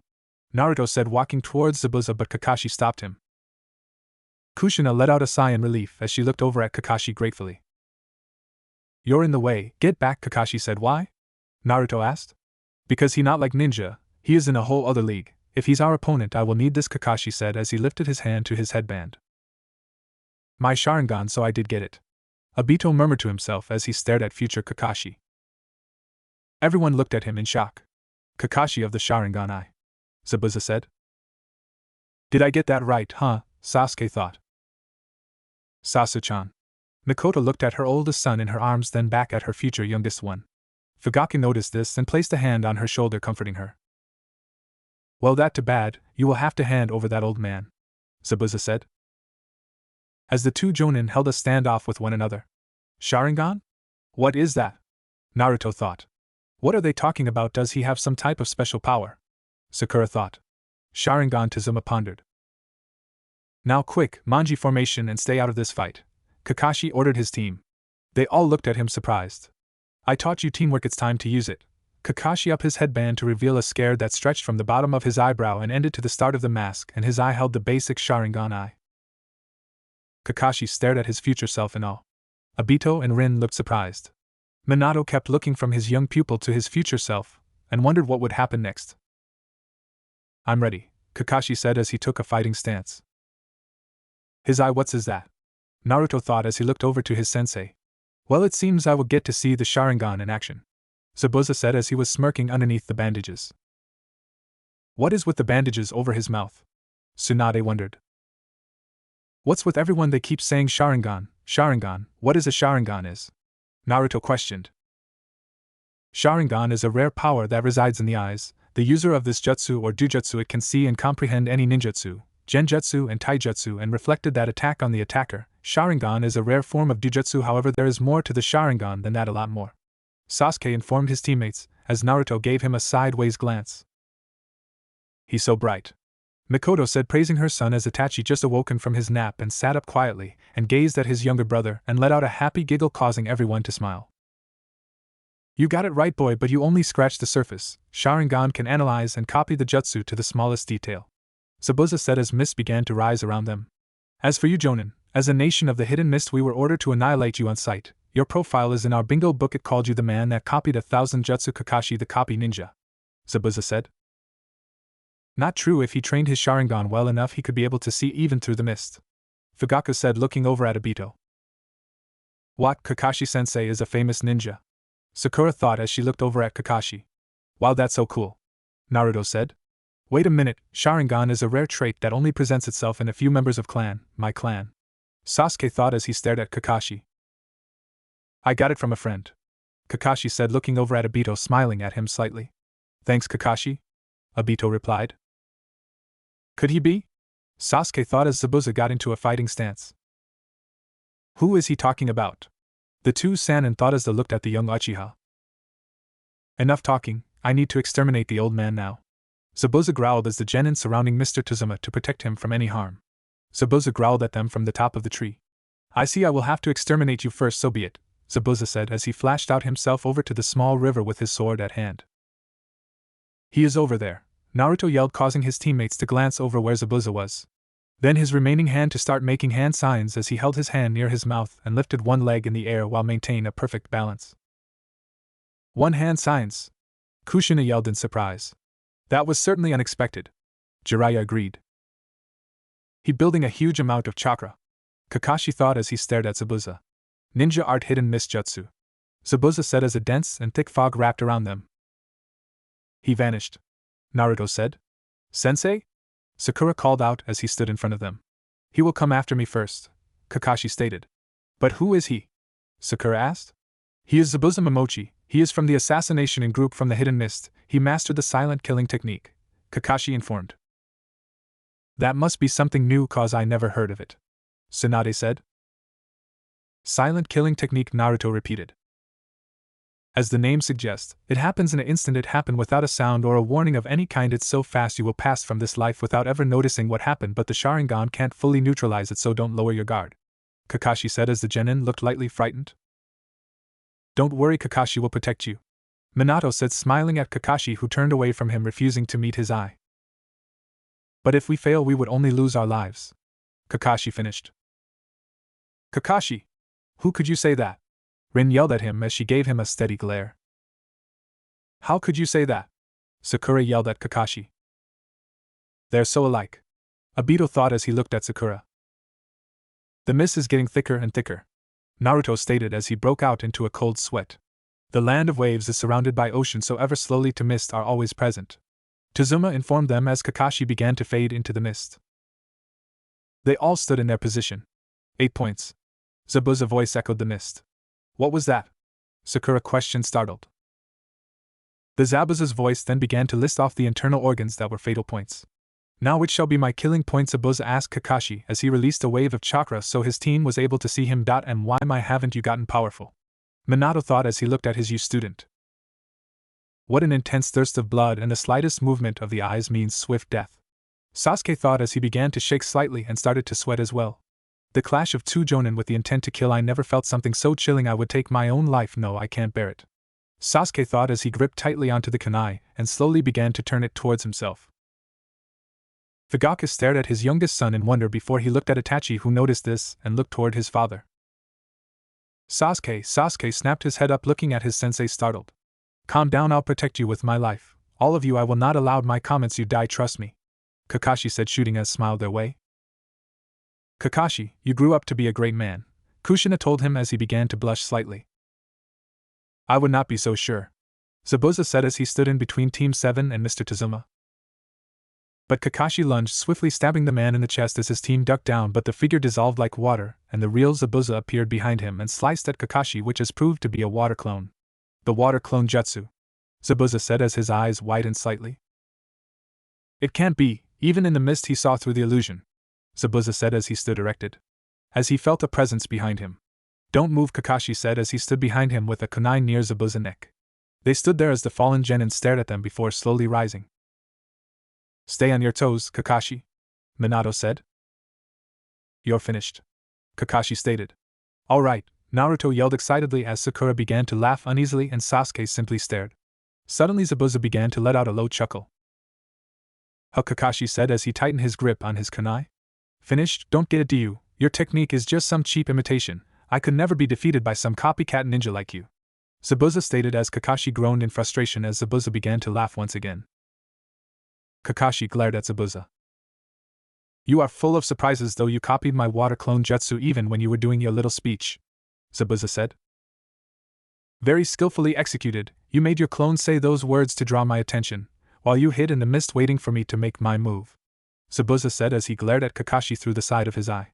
Nice try, but I'm not that easy to fool, the real Zabuza said as he appeared behind Kakashi. Kakashi attacked the water clone in front of him and took a defensive position. Hey, that one was a water clone too, Naruto yelled. Ah, watch out, Kakashi, Obito yelled out to his teammate's future self. Kakashi glanced behind him as he saw Zabuza swing his blade towards him, but Kakashi ducked the blow. Team Minato let out a sigh of relief as they saw their teammate was no longer in danger. Due to the follow-up of the strength Zabuza put into the blade, the sword wedged itself in the ground. Zabuza anticipated this and spun around as his sword hit the ground and kicked Kakashi, sending him flying through the air. Now, Zabuza said as he ran at a flying Kakashi, but he glanced down at the ground to see spikes. Mashinbiki spikes, trying to slow me down, HMPF, foolish, Zabuza said as slid to a stop before turning around and taking a step forward before disappearing as Kakashi fell into the creek. Sensei, Naruto yelled out to Kakashi as he watched him fall into the water. I can believe that Kakashi-sensei got kicked through the air like that, Sakura thought as she stared shocked. He got great physical skill too, Sasuke said. He glanced over at the creek. His ability to analyze his opponents is great, Jiraiya commented as Fugaku squealed with pride of his son, though his wife Mikoto looked worried. Kakashi rose to the top of the water. This is not normal water, it's dense, heavy, Kakashi thought as he looked down at the water. The water is infused with Zabuza's chakra, Tsunade said as Minato and Kushina nodded his head in agreement. Fool, water prism jutsu, Zabuza said as he appeared behind Kakashi. Make hand signs at a fast pace, then opened them to make a triangle with both of his hands. No! Kakashi screamed as he looked behind himself as he was enveloped in a water sphere. Escaping into the water, bad mistake, Kakashi thought to himself as he looked over at Zabuza. Minato tired to stifle and laugh as he looked down at his pupil. Kakashi glared at his sensei. Zabuza let out a low ominous chuckle as he looked back at Kakashi. It may be water, but it's stronger than steel. It's hard to fight if you can't move. So much for the great Kakashi. I will finish you off later, but first your little friend will have to be eliminated. Water clone jutsu. Zabuza said as a water clone began to manifest itself near him. One-handed hand signals, he must be very skilled then. Mikoto said as Itachi laughed as he watched. He even more skilled than I thought. Kakashi thought as they all watched as the water clone rose out of the water. You think wearing a headband make you a ninja, when you hover above life and death so many times that it doesn't faze you, then may be called a ninja. Zabuza said as the water clone approached Team 7. Or when your profile becomes so deadly that your name enters my bingo book, then you may have earned the title ninja. Zabuza stated, but to call upstart you ninja is a joke. Zabuza finished as he began to fade into the mist. Oh no, he disappeared again. Naruto thought as Zabuza appeared in front of him, and kicked him back so hard that his headband fell off. Naruto! Kushina screamed worriedly for her son, who was just kicked like a sack of potatoes. Once Naruto and his headband hit the ground, Zabuza stomped onto the headband. You're just brats, Zabuza told them. Naruto! Sakura yelled at their fallen teammate as Sasuke looked over surprised. Listen, get the bridge builder and run, you can't win this fight. Kakashi yelled to his team.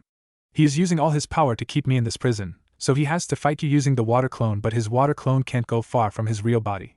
So if you get away far enough he will not be able to follow, so run. Kakashi explained as they all stared at Zabuza in shock. They would never run away, Kakashi. Fire taught them not to leave a teammate behind. Jiraiya said as he glanced from the older Kakashi to the younger one. Run away, that is not an option, that became unthinkable the moment you got caught. No matter how fast we run or how far we go, he will track us down and wipe us out. Sasuke thought. And if we try to manji defense formation, he can get around it in an instant. In the end, if we are on our own, we're finished. Our only chance of survival is to get you. We got to do it, Sasuke said as he ran at Zabuza, throwing shuriken at him. What is he thinking, that will not be able to touch him? Rin murmured to herself as she watched Sasuke try to attack Zabuza. But the water clone blocked with the blade of his sword. Sasuke jumped into the air trying to attack him with a kunai. Too easy, Zabuza said as he catched Kakashi in a choker's hold and threw him against the ground. Itachi began to cry as he saw that Sasuke was in danger. Fugaku looked at his sons worriedly. Mikoto tried to comfort the infant in his arms. Sasuke, no! Sakura yelled in distress as she and Naruto looked over at him worriedly. Oh no, he got Sasuke, Naruto thought as he turned his attention back towards Zabuza and began to shake in fear. So this is what a Jonin is, a true elite ninja. I gotta get away. If I do not, he will annihilate me. Naruto thought as he got up and tried to run away, but then he looked back at his hand and froze. Naruto, you can do it, I know you can. Obito silently cheered for the blonde. Naruto took a deep breath and remembered the pledge he made the day before. Upon this wound I make this pledge, believe it, I will never back down again and let someone else save me, I will never run away. Then he remembered the taunt Sasuke threw at him. You're not hurt, are you, scaredy cat? I will not lose to Sasuke, Naruto thought before he looked down at the headband that Zabuza was standing on and remembered the time with Iruka-sensei. It's just how Jiraiya refused to lose to Orochimaru. Tsunade thought fondly about their time as genin. Hey, I wanna try on you headband, come on please, Naruto asked as he looked up at Iruka-sensei.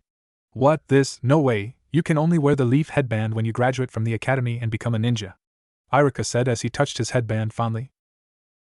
Then he remembered after that night, Mizuki attacked him and Iruka-sensei. Hey Naruto, come over here for a minute, I got something special I want to give you. Iruka-sensei called to him.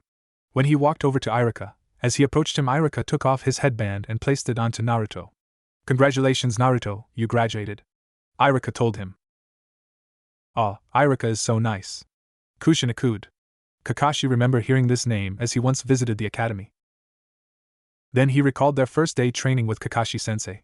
That what happens when an enemy takes a hostage and you have an impossible choice, and on every mission your life is on the line. Kakashi told them then when Kakashi passed them at the end of the day. He couldn't have lied to them, that would have been foolish. What he did was to open their eyes to see that every mission could be their last. Jiraiya. I'm not the little brat who pulled pranks all the time, I'm a ninja now and I want a ninja mission. He recalled himself screaming at the third Hokage. To be the greatest Hokage, so that the village will stop disrespecting me and start treating me like a somebody important. He recalled himself saying that when Kakashi asked themselves to say something about themselves. Kushina smiled at this as herself she wished to be acknowledged by the village. That right, I'm a ninja now, believe it, Naruto said as he rose to his feet. I swore an oath of pain that I wouldn't run away. Naruto yelled as he ran at Zabuza. Naruto, no! Kakashi yelled from his prison. Ah, Naruto, what in the world are you doing? Sakura yelled as she gripped the top of her head, and Sasuke stared at him as he ran towards Zabuza. What was this Gaki thinking? Tsunade thought as she closed her and turned away from them. Zabuza gave a small laugh before saying, Fool. But Zabuza merely just kicked him away. What were you thinking charging him by yourself? Even Sasuke couldn't even get to him. We cannot defeat him, we're only Genin and he is a Jonin. What do you think you accomplished by that? Sakura asked as Naruto landed near them, then she noticed what Naruto gripped in his hand. Headband, that is what he wanted. Sakura thought as she and Sasuke stared at him. To wear his headband is a sense of pride, Tsunade said. Naruto struggled to stand up on his own 2 feet. Hey you, dude with no eyebrows. Obito began to laugh loudly. Kushina had to stifle a laughter herself as the other just simple stared at the two in wonder. Put this in your bingo book, the ninja who will become Hokage of the leaf, hidden in the leaves. Naruto started as he put his headband back on.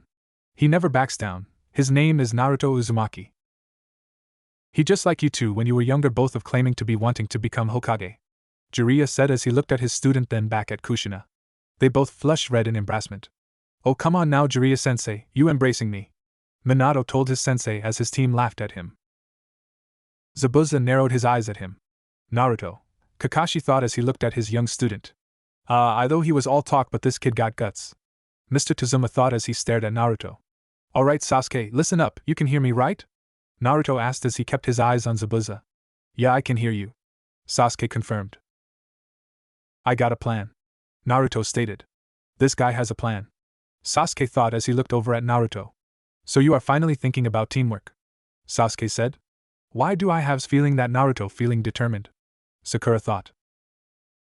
Of course he determined, he wants to save his sensei, Rin yelled. Yeah, we would never leave our sensei behind, Obito yelled. Kurama smiled at the young Uchiha. Alright guys, let's go wild, Naruto said as he wiped the blood off the side of his mouth. Both Naruto and Sasuke to attack positions while Sakura guarded Mr. Tazuma. It was a standoff. Okay, ready, let's bring this guy down, Naruto said with a smile. Zabuza laughed. Big words from such a little man, you think your little plan will keep you in the game, Zabuza said. This is not good, what are you doing? I told you to run, this fight was over the moment I got caught, now take off, Kakashi yelled to his genin. Your mission is not to prove how brave you are, it is to save the bridge builder, stay on mission. Silly Kakashi, a team without its leader is not a team at all, Minato told his student as he shook his head and closed his eyes. Naruto looked back at the bridge builder. Bridge builder, Naruto said looking back at him. Well, I guess this all happened because of me, because I want to live, but I will not stand in your way this time, so do what you have to do and forget about me, go ahead a fight to save your sensei, Mr. Tazuma told them. I just thought this old man was an con artist, but he is actually genuine, Tsunade said. See, you hear that? Sasuke said looking over at Naruto. Yeah, believe it, I'm ready, Naruto said. Zabuza began to laugh. You have not learned anything, have you? Still playing your little game, pretending to be ninja. When I was your age this hand had already crushed many opponents, Zabuza informed them. What is he talking about? Kakashi asked looking over at the adults who stiffened slightly as they heard about this man. Zabuza the demon, Kakashi said as he looked over at him. So he is the little boy that Kushina started, but Tsunade stopped her by yelling out her name to gain her attention. Kushina.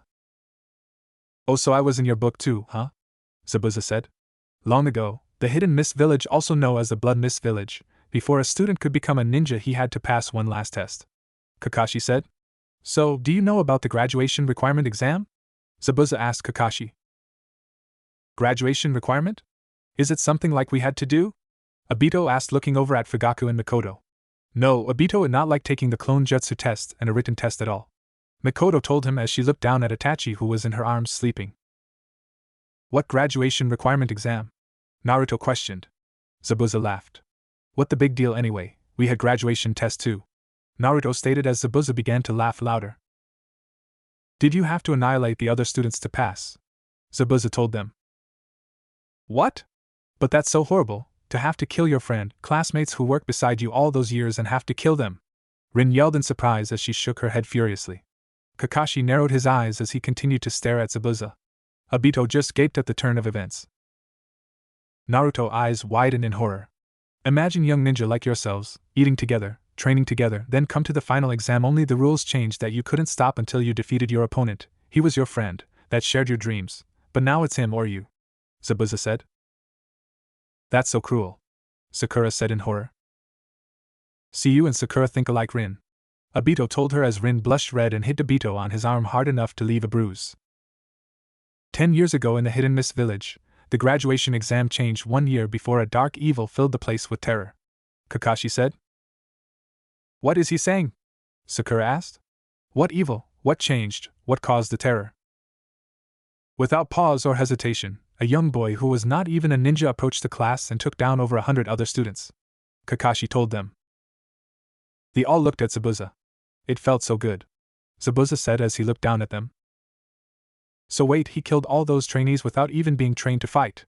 Obito yelled, looking at the adults.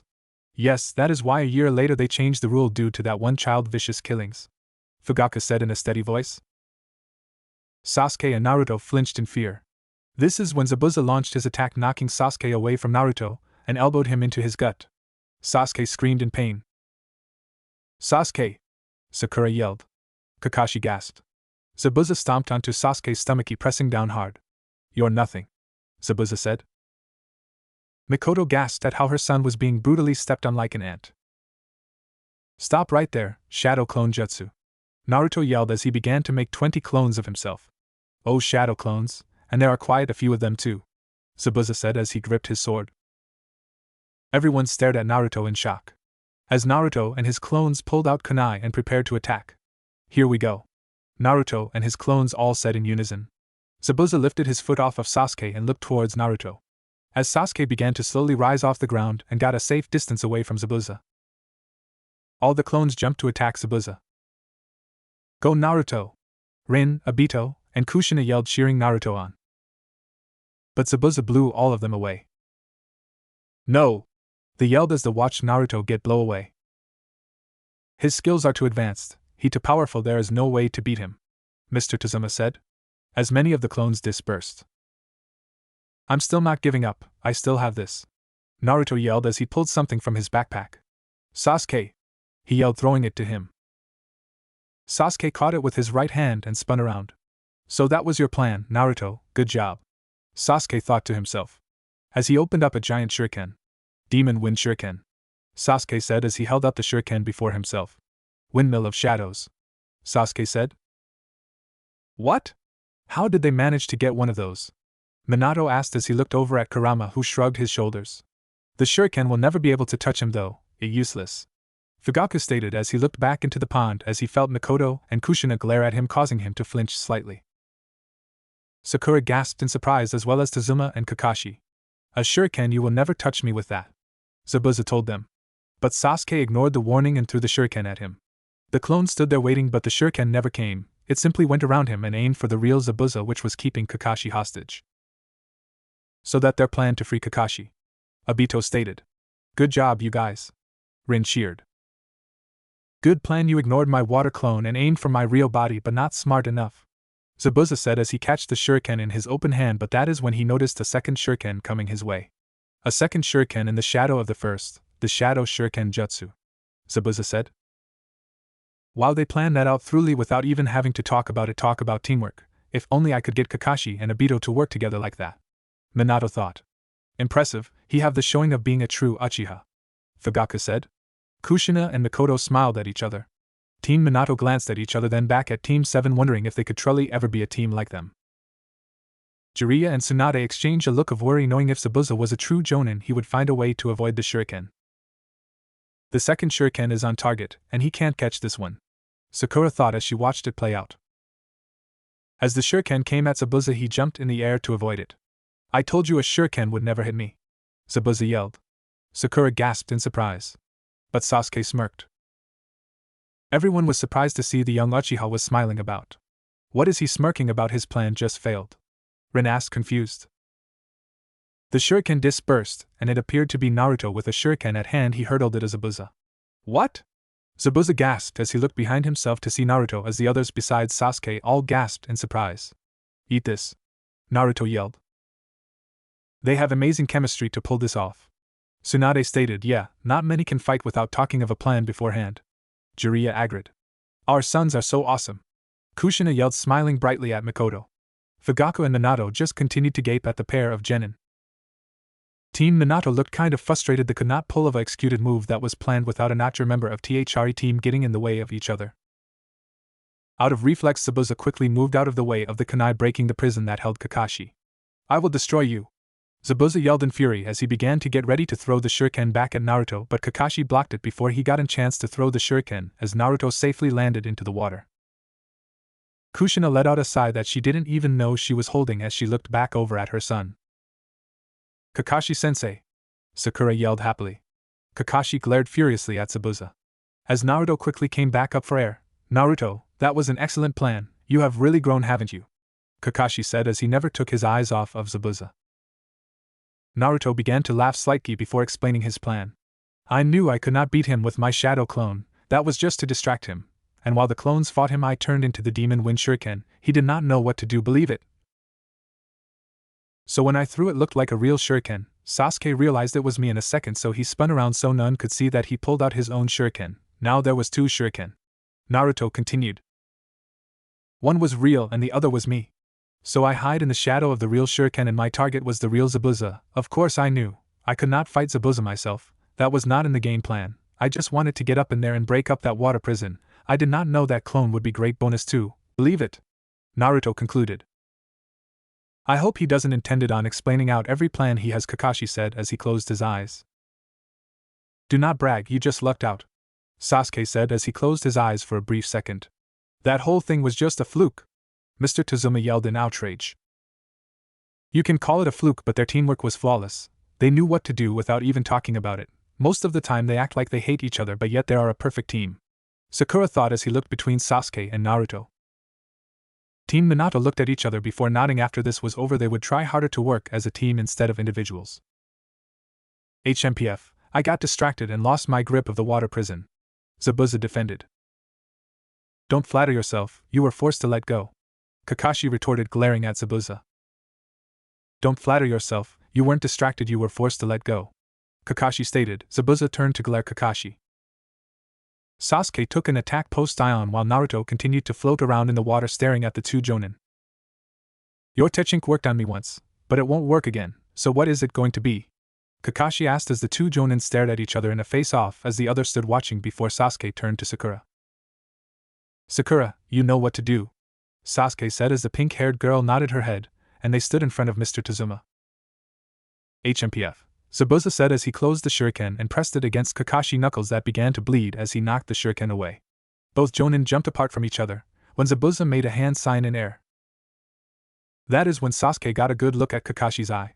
The Sharingan, he mumbled. Fugaku knew what his son was trying to figure out how Kakashi had obtained the Sharingan, but he worried if his son was ever going to obtain his own Sharingan, and if he did he hoped his youngest son would not chase after his elder brother.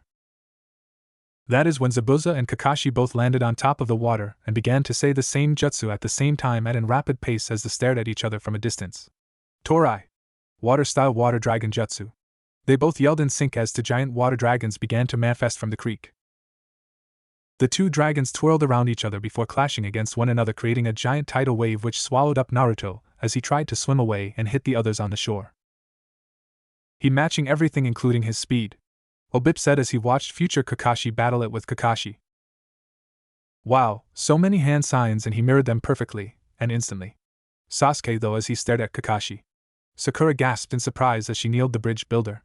What are they doing? Is that a ninjutsu? Sakura thought. Naruto came up gasping for air as he watched the two jonin fight. Both Zabuza and Kakashi fight each other, trying to push each other back into submission. You can do it, Kakashi. Minato cheered his pupil on silently. Something is not right, Zabuza thought as he recalled how rapidly Kakashi matched his hand signs. The Sharingan can comprehend and copy any technique, but both jutsu appeared at the same time. Could he? That when a figure nearby stepped out of its shadows on a tree, but none noticed the figure. He finally began to realize, even if the Sharingan can comprehend any jutsu or technique, the owner of the Sharingan must be able to complete and mobilize it as well. Mikoto said as she looked down at Itachi, who was crawling around. Zabuza and Kakashi both jumped apart, then they began to circle around each other once before coming to a complete stop. When they both took a position with one arm straight up in the air and his second ready near his mouth to make and hand signs. Zabuza gasped. He not just following, he moves the same way at the same time. Mr. Tazuma stated. But how is he doing that? How Sasuke? Sasakura asked, looking over at Sasuke. But Sasuke stayed quiet. My movements, it's as he knows, Zabuza thought. I'm going to do next. Kakashi said, breaking Zabuza's train of thought. He can always tell what you're thinking even without the Sharingan. Obito murmured. No, he cannot, Obito, your movements are just rash and easy to predict. Minato told his students. But Kakashi, he too observant and analyzes every little detail, in which throws his concentration off. Rin, you need to help your teammates out, both of them, to fight as a team. You all are excellent shinobi, but you lack the understanding that you are a team and teams stick together. Minato told them. We know that, no, Minato-sensei. We promise to try harder when we do our team training. Rin promised as her other two teammates nodded their heads. Is he reading my mind as well? Zabuza thought as he stared at Kakashi. He looks at me with that eye. It makes you furious, Kakashi said. You're only copying me like a monkey, Zabuza started. You can't beat me with cheap tricks, I will crush you, Kakashi and Zabuza said in unison as they both began to rapidly make hand signs. He beginning to panic. Kakashi is trying to psych him out to make him lose his concentration. When I'm done with you, you will not be able to open that monkey mouth of yours again, Zabuza growled as he finally finished the end signs. What is that? Zabuza thought as he looked behind Kashi to see a figure that came to manifest itself as him. It's me, but how? Is an illusion jutsu? Zabuza thought as his continued to widen. Water style, Gant Vortex Jutsu, Kakashi said as he completed the jutsu before Zabuza and his Sharingan eye began to spin. What? Zabuza said as the water near Kakashi began to swirl around him, creating a vortex. Impossible! Zabuza screamed as the vortex swallowed him and he was thrown into a powerful current. I was just about to create a vortex, but he created one first. Zabuza thought as he was pushed forward, woven with the current, and he let a scream. The faster he trained his Sharingan, to nails the technique and his jutsu, Fugaku said. He copies my jutsu before I can even do it. I cannot keep up. Zabuza thought as he fought against the current with all he had, but in the end he fell victim to it, and was pushed back. Sasuke and the others tried to hold their ground at the intensity of vortex almost knocked him off their feet. Naruto was being pushed each and every way before he was pushed up shore, where he grabbed hold of a branch. Meanwhile, the figure in the trees disappeared to a different location away from the current tree Naruto was holding on to before Naruto got a chance to notice him. Who was that? Tsunade thought. Once the vortex cleared, Zabuza was back into a tree gasping for air. He gasped in pain as 4 kunai was lodged into his arms and legs and Kakashi appeared above him on the tree. You're finished, Kakashi said as the water flowed back into the creek. How? Zabuza asked as he looked up at Kakashi, who met his gaze. Can you see into the future? Yes, and this is your last battle ever, Kakashi said as he lifted up his kunai preparing to attack. Go Kakashi! Everyone cheered as they looked happily at the pond. Kurama stayed silent as he watched the interact. But before he got a chance, 2 projectiles was thrown at Zabuza, hiding him square his vital points in his neck. Everyone gasped in surprise as they watched Zabuza go down. Kakashi turned to look at the figure who was standing in the tree watching him go down. You were right, it was his last battle, the boy said as he let out a small laugh. He wore a Umbu Mist village mask. That is very suspicious, Obito said. What do you mean, Obito? Rin asked. Well, that boy got to Zabuza just before he killed him. It makes you wonder why he didn't just step in beforehand, Obito explained. Everyone stared at the boy silently. Naruto crawled out from the water holding onto the branch in his hand, looking from the boy then back at Zabuza. Kakashi jumped down to examine Zabuza, as the others watched him. He put a finger on the pulse of Zabuza's neck to see that he was alive. No vital signs, Kakashi mumbled to himself as he looked back up at the man in the tree. See, Obito, there's no need to worry, he killed him, see? Rin said. Obito nodded his head, but he stared at the boy in wonder. The boy bowed to Kakashi and began to speak. Thank you, I have been tracking Zabuza for a long time, and finally get a chance to take him down. As he began to slowly rise and looked at Kakashi. By your mask I can tell you are a tracker ninja from the village hidden in the mist, Kakashi said, analyzing the boy in the tree. Impressive, you are well informed, the boy said. Ah, a tracker, Naruto said as he finally returned to his teammates' sides. Naruto, you don't even know what that is, you missed a lesson on it as usual. Tracker ninja have a special role, try coming to class next time. When a rogue ninja sways away from his village carrying loads of secrets along with him, secrets of his people. Trackers ninja a special train to track down these ninja and eliminate them, that way the secrets of their people remain secret. Sakura explained to Naruto. That correct, I'm a member of the elite tracking unit from the Hidden Mist village, it was my job to eliminate Zabuza, the boy said. From his size and voice, he seems to be the same age as Naruto, yet he is an elite assassin, Kakashi thought as he looked at the boy. There was an ominous blow of wind that went by the group. He is no ordinary kid, but what is he? Kakashi questioned to himself. Naruto ran towards the boy, then glanced back towards Zabuza, then back at him in frustration. What is this? Who do you think you are? Naruto yelled, pointing at the boy, who stared back at Naruto, who was panting heavily. Did you hear me? Naruto asked. Easy, Naruto, he is not our enemy, Kakashi said to his student that looked back at him. That not the point, did you see what he did just like that? Zabuza was huge, and powerful like a monster, and this kid who is no bigger than me, he brought down Zabuza with one move like it was nothing. What does that make us? Naruto asked his sensei, who was walking towards him. We're just fumbling around, we don't know anything, how can I accept that? Naruto yelled in frustration. Obito and Rin shared a look as they were on their first mission. Both Kakashi and Minato-sensei was constantly saving them, and they too knew nothing about being a ninja. Minato seemed to know what they were thinking and smiled. You guys all know what it means to be a ninja, no need to worry about what had happened in the past, Kakashi said. Well, even if you don't accept it, still it did happen, Naruto, Kakashi told him as he looked at Naruto. Kakashi began to ruffle Naruto's hair. In this world, who are younger than you and yet stronger than me? Kakashi said. As both Sasuke and Naruto growled in frustration, the boy then jumped forward towards Zabuza, picking him up. Oh, Sasuke, I hope your hatred for Itachi does not lead you down the wrong path, Mikoto thought sadly.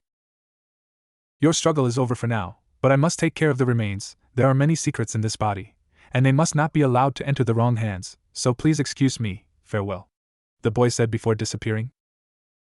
Supplicus, Jiraiya thought, analyzing the young boy. He disappeared, Naruto said. Kakashi let out a sigh of relief as he pulled his headband back over his Sharingan eye. Naruto ran towards the tree. He is gone, Naruto, let it go, Kakashi told him as he watched the blonde sank to his knees and began to punch the ground. What are we doing here? We are nothing, and I don't believe it, Naruto said in frustration. Naruto, Sakura said. Kakashi walked towards Naruto and grabbed his arm. Things we encounter as ninja are never easy, but save your energy for the next enemy, Kakashi told him before letting Naruto go. We have not completed our mission yet, we still have to get the bridge builder to his bridge, Kakashi said. Mr. Tozuma let out a heavy laugh. Sorry for all the trouble I have caused you, you can rest at my house when we get to the village, Mr. Tozuma said.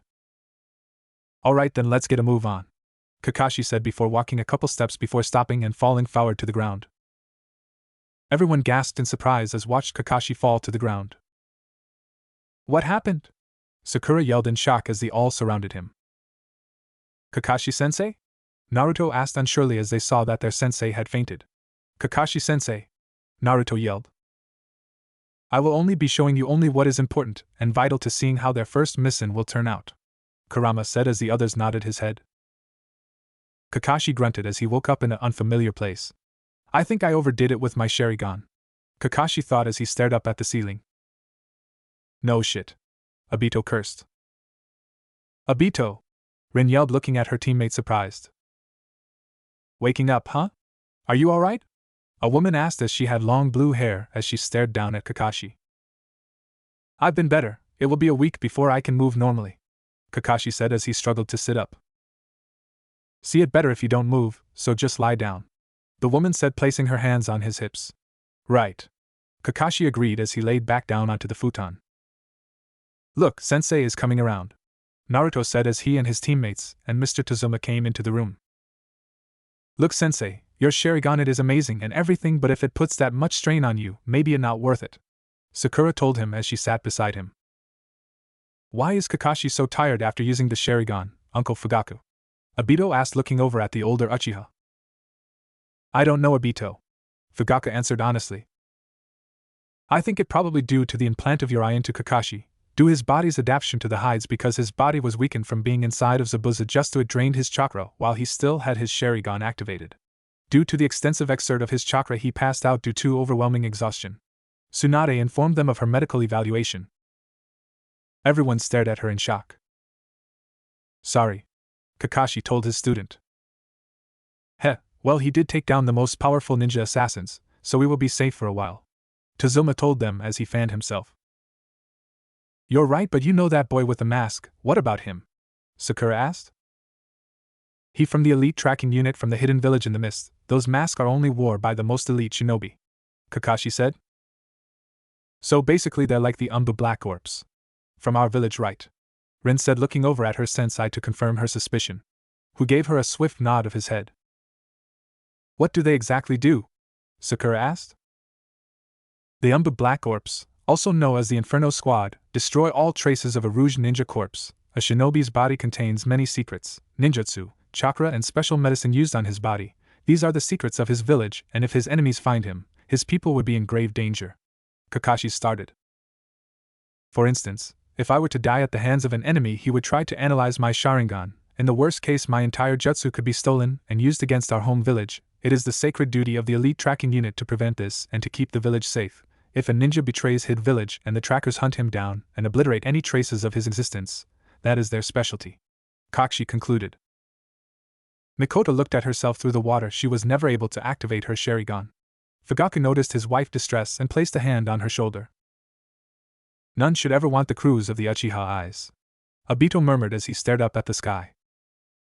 First I will cut the bandages and drain some of the blood, the masked boy said as he lifted his hand to cut the bandages off from Zabuza's mouth. When he gasped as he felt someone grab his hand, Zabuza woke and glared at the masked boy. That is enough, I'll do it, Zabuza said as he pulled the bandages away from his mouth. So he is still a big phony after all, Rin yelled as she glared at the masked boy. Sue, you have already come back to life, the masked boy said as he watched Zabuza struggle to sit up. Haku, you're brutal, Zabuza said as he glared even harder at the masked boy. Zabuza said as he began to yank out the needles in his neck. You're the one who is brutal, Zabuza. If you keep pulling them out like that, you really will be finished, Haku said. Jiraiya and Tsunade had to agree with this kid. The way Zabuza was yanking out the needles from his neck, he would surely die. Zabuza grunted in response before he looked over at Haku. How long are you going to wear that phony mask? Take it off, Zabuza demanded. I have good memories with this mask, and it was quite usefully when tricking that ninja, Haku said as he removed the mask from his face to show an innocent smiling boy. If I had not interned, you have been dead by now, that much is certain.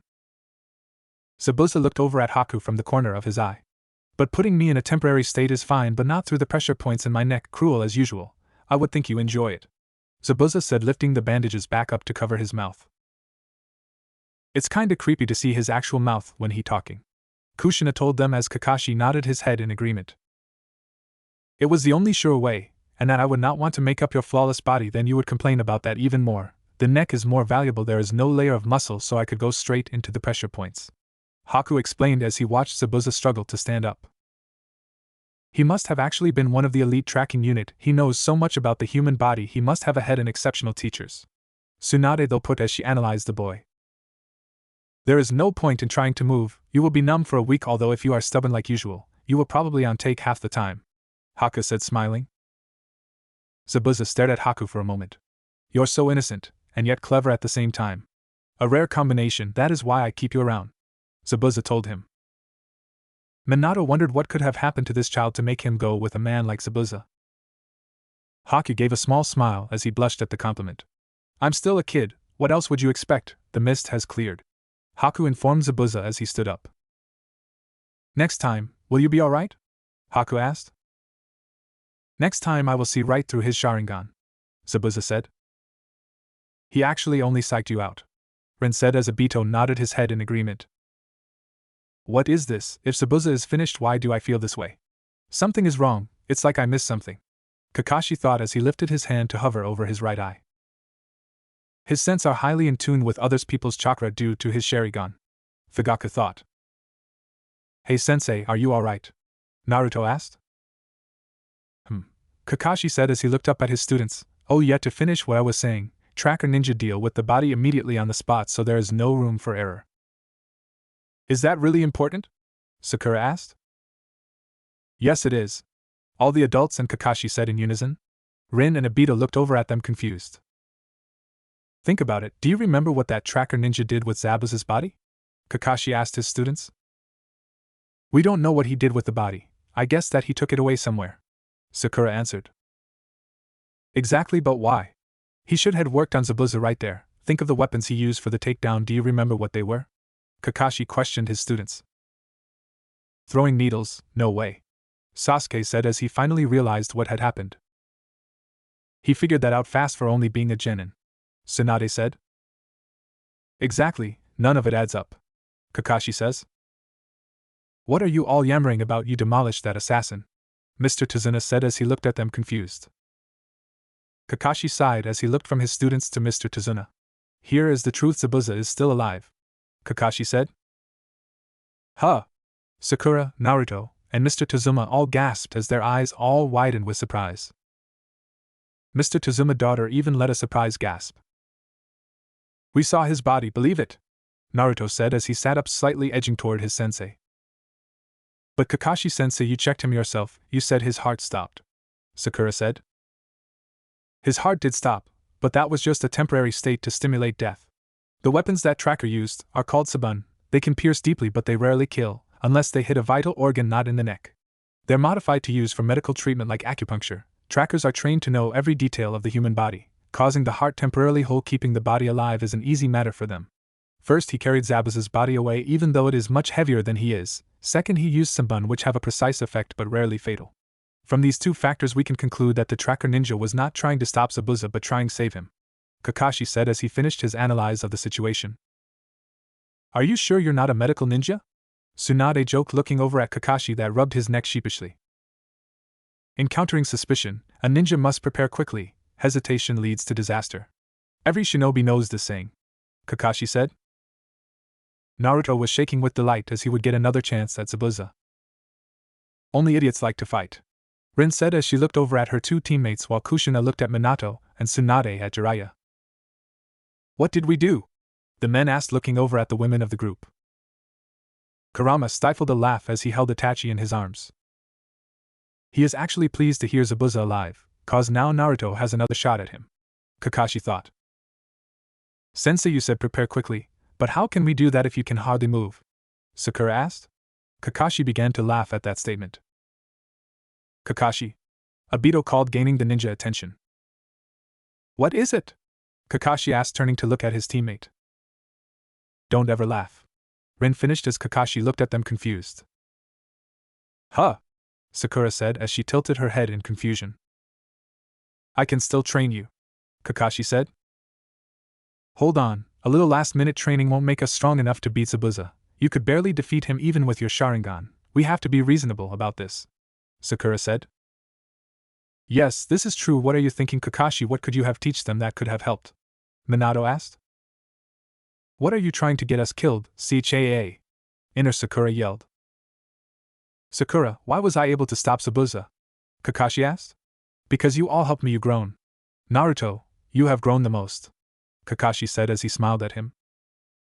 Naruto let out an uneasy smile and laughed as he looked towards his sensei.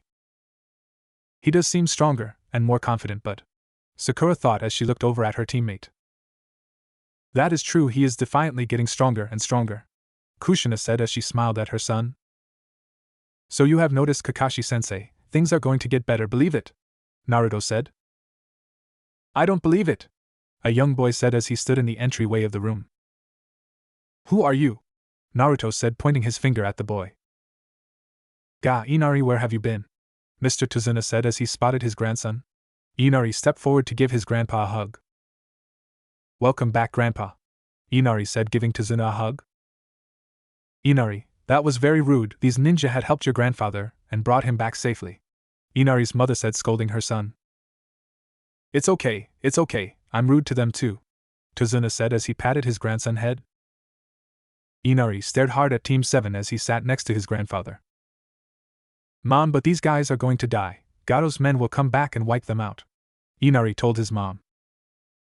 What did he say? Obito and Kushina yelling in rage as they glared at Inari. What did you say, brat? Naruto yelled at Inari. Listen up, do you know what a super ninja is? Well, that me, but a lot better. I'm going to be Hokage someday. This Gado or this Bato or whatever he called won't stand a chance against a real hero like me. Pa, there's no such thing as a hero. You're just full of stupid ideas, Inari yelled. Man, what could have happened to this kid? Jiraiya asked. It must have affected him drastically, Mikoto said as the others nodded heads in agreement. What you say? Naruto yelled as he tried to get over to Inari. Naruto, calm down, Sakura yelled, holding him back. If you want to stay alive, you would go back where you came from, Inari told them. Inari, wait, where are you going? Tazuna asked. To look out at the ocean, Inari said. I want to be alone. Inari walked out of the room. Sorry about that. Mr. Tazuna said to them as he gave them a sad smile. Later that day, Naruto climbed up the stairs to Inari's room. Who does that little brat think he is? I'm going to go put him in his place right now, Naruto said as he climbed to the top of the staircase and began to walk toward Inari's room. As he approached the door, he heard the sound of someone crying from inside. He is crying, Naruto thought, as he peeked through the crack of the door to see Inari on the windowsill crying. No, Daddy, no! Inari cried as he held a photo in his hands. Tsunade looked at Inari empathetically. She knew how it felt to lose people precious to you. Naruto pulled away from the door and frowned slightly. Zabuza laid in his bed as Haku sat by his side. As the door opened and Gado stepped inside. So much for the unbeatable Jounin. He just got beat and he limped back home like some pathetic has-been, Gado taunted as he and his two lakeys stood in the doorway. Demon of the Hidden Mist, Gado said as he let out a mockingly laugh. More like coward of the Hidden Mist. He good as dead, Kakashi said as he saw Haku's stance change from calm to angry in an instant. He should not provoke people stronger than him, Tsunade said. Haku stood up from his chair but did not turn around, as the other ninja stood ready to attack. The taller of the two ninja just about drawn his sword from its sheath as he gripped it, holding point. Drawing swords? Haku thought as he looked out from the corner of his eye. His analysis of a situation is way high for someone of his age group, Jiraiya said as he stared at Haku. Hold on a minute, Gado said as he made his way over to Zabuza. Alright, let's hear about what you have to say about this fiasco, and don't play possum, I know you can talk, Gato said as he reached forward to touch Zabuza but gasped as he felt Haku holding his wrist in a vice grip, preventing him from moving any closer to Zabuza. Keep your filthy hands off of him, Haku growled as he glared at Gato. Wow, he's so strong, Obito thought. Stop or else you will break it, Gato cried as Haku held his arm. The other two ninja quickly moved into action to protect their employer. Weakling, this insignificant man is causing so much pain, Kushina thought in disgust. But Haku quickly reacted and made the two ninja point their swords at their own necks, threatening them to move. But that is impossible, the taller of the two ninja thought. No body could move that fast, the shorter one thought. Don't push me, I am in a really foul mood, Haku said. Zabuza trained that boy exceptionally well, Minato said as the others agreed. Gato groaned in frustration as he watched Haku hold two of his best assassins at his mercy. Haku threw the swords on the ground as the two ninja and Gato backed away from Gato, heading towards the door. You get one chance and that is it. If you fail this time, I will cut you off and then there will be none to cover for you. Let's go, Gato said as he and his men turned and walked away. Haku sat down in his seat. Haku, that was not necessary, Zabuza said as he hid a kunai under the blankets. Wait a second, do they plan on killing Gato? Rin asked. Perhaps, but it is too early to take out Gato just yet. He is our best cover, think about it, Haku said as he looked at Zabuza with a knowingly smile as Zabuza merely stared from the corner of his eye at Haku. Rin sighed as his question was answered. The murders would draw their attention, and then they would be after us again, Haku explained. We need restraint. Right, Zabuza said as he closed his eyes to go to sleep. At the bridge, the workers worked hard to make it be finished on time while they had so few workers. Sakura yawned as she watched Mr. Tazuna work. Are you always this lazy? Tazuna asked as he passed her by. Where is that weird blonde kid, and the one with the attitude? Tazuna asked. My son is not weird, Kushina yelled, glaring at Tazuna. Neither does Sasuke got an attitude, Fugaku retorted as the others just sighed at their antics. They're training climbing trees, Sakura told him. Too tough for you? Tazuna asked as Sakura smirked. No, I'm the best at why the sensei sent me here to guard you, Sakura bragged. Bragging is not a good trait of a woman to have, Jiraiya said as Tsunade and Kushina glared at him, causing him to stiffen. You're joking? Tazuna said as Sakura said as she got angry at Tazuna. Tazuna set down the steel as one of his workers came walking over to him. Hey, Tazuna, I need to talk to you, the worker said. What about? Tazuna asked. You see, the thing is, I have been think a lot about the bridge and decide I pushed my luck far enough. I want out, the worker finished. Now you're just going to quit on me just like that? You're kidding, Tazuna yelled at the worker. I stayed on because of our friendship, but I'm putting my life on the line every day I stay here. Gato and his thugs will show up eventually, they will kill you and the bridge will never be finished anyway. The worker said, it is a lost cause, why don't we stop now, while we can get out of this alive? No chance, this is our bridge, our island is poor, and it will stay that way until this bridge connects us to the mainland, commerce, trade, hope. That is what we are building here, Tazuna said. There is not much hope if we all are dead, the worker says. Quitter. Rin and Obito chimed in unison. Rin, Obito tried to see it from his situation, he must have a family and people that need him, Minato told them. Still, if they don't stand up for themselves, who will? Kakashi stated more than asked. It's already noon, it's break for lunch, Tazuna said, walking away from the worker. Tazuna, let's not end it like this. The worker tried to explain himself. Save your breath, Gishi, don't bother coming back after lunch, Tazuna said as he continued to walk away. As Sakura stared helplessly. Sakura and Tazuna walked through the shopping district. Where are we going? Sakura asked as she glanced around the place. You want to eat tonight, don't ya? I have to pick up some things for dinner, Tazuna said. As a guy came walking by with a sign that read, "Will do any kind of work." Thief, thief. A voice yelled as a little kid started to run away with a loaf of bread in his hand. What wrong with these people? Rin said to herself. Sakura watched in shock about how these people lived, seeing children on the sidewalk begging, having the look of lost hope. What is wrong with these people? Sakura thought as they entered a vegetable shop, but Sakura barely saw any food. This is a store? Sakura thought as she looked around worriedly. There is nothing here. Poverty has always been part of the land of waves, but this is too much, Kushina said. As a man walked in and saw Sakura purse and made a move towards it but brushed past Sakura, but causing her to stiffen and spin around, kicking the man in his jaw. You pervert! Sakura yelled. No, I was, the man said as he fell to the floor. Catching a feel, Jiraiya added. Being a pickpocket, Obito added. Wow, you really surprised me back there. Girls around here don't fight like that, Tazuna said, looking down at Sakura. Not all girls are like that, Rin retorted as the women nodded their heads in agreement. Well, they should, something's seriously wrong here, Sakura said as she felt a head grabbed her from behind. Again, Sakura thought in outrage as she spun around. Hey, Buster. She turned to see a little kid behind her. Please, the kid said, holding out his hand, giving her a smile. It ached the adult's heart to see this little kid begging on the streets for food. Sakura looked the kid up and down, but eventually gave in with a sad smile and took out several pieces of candy for the kid. Here, Sakura said, giving the boy the candy.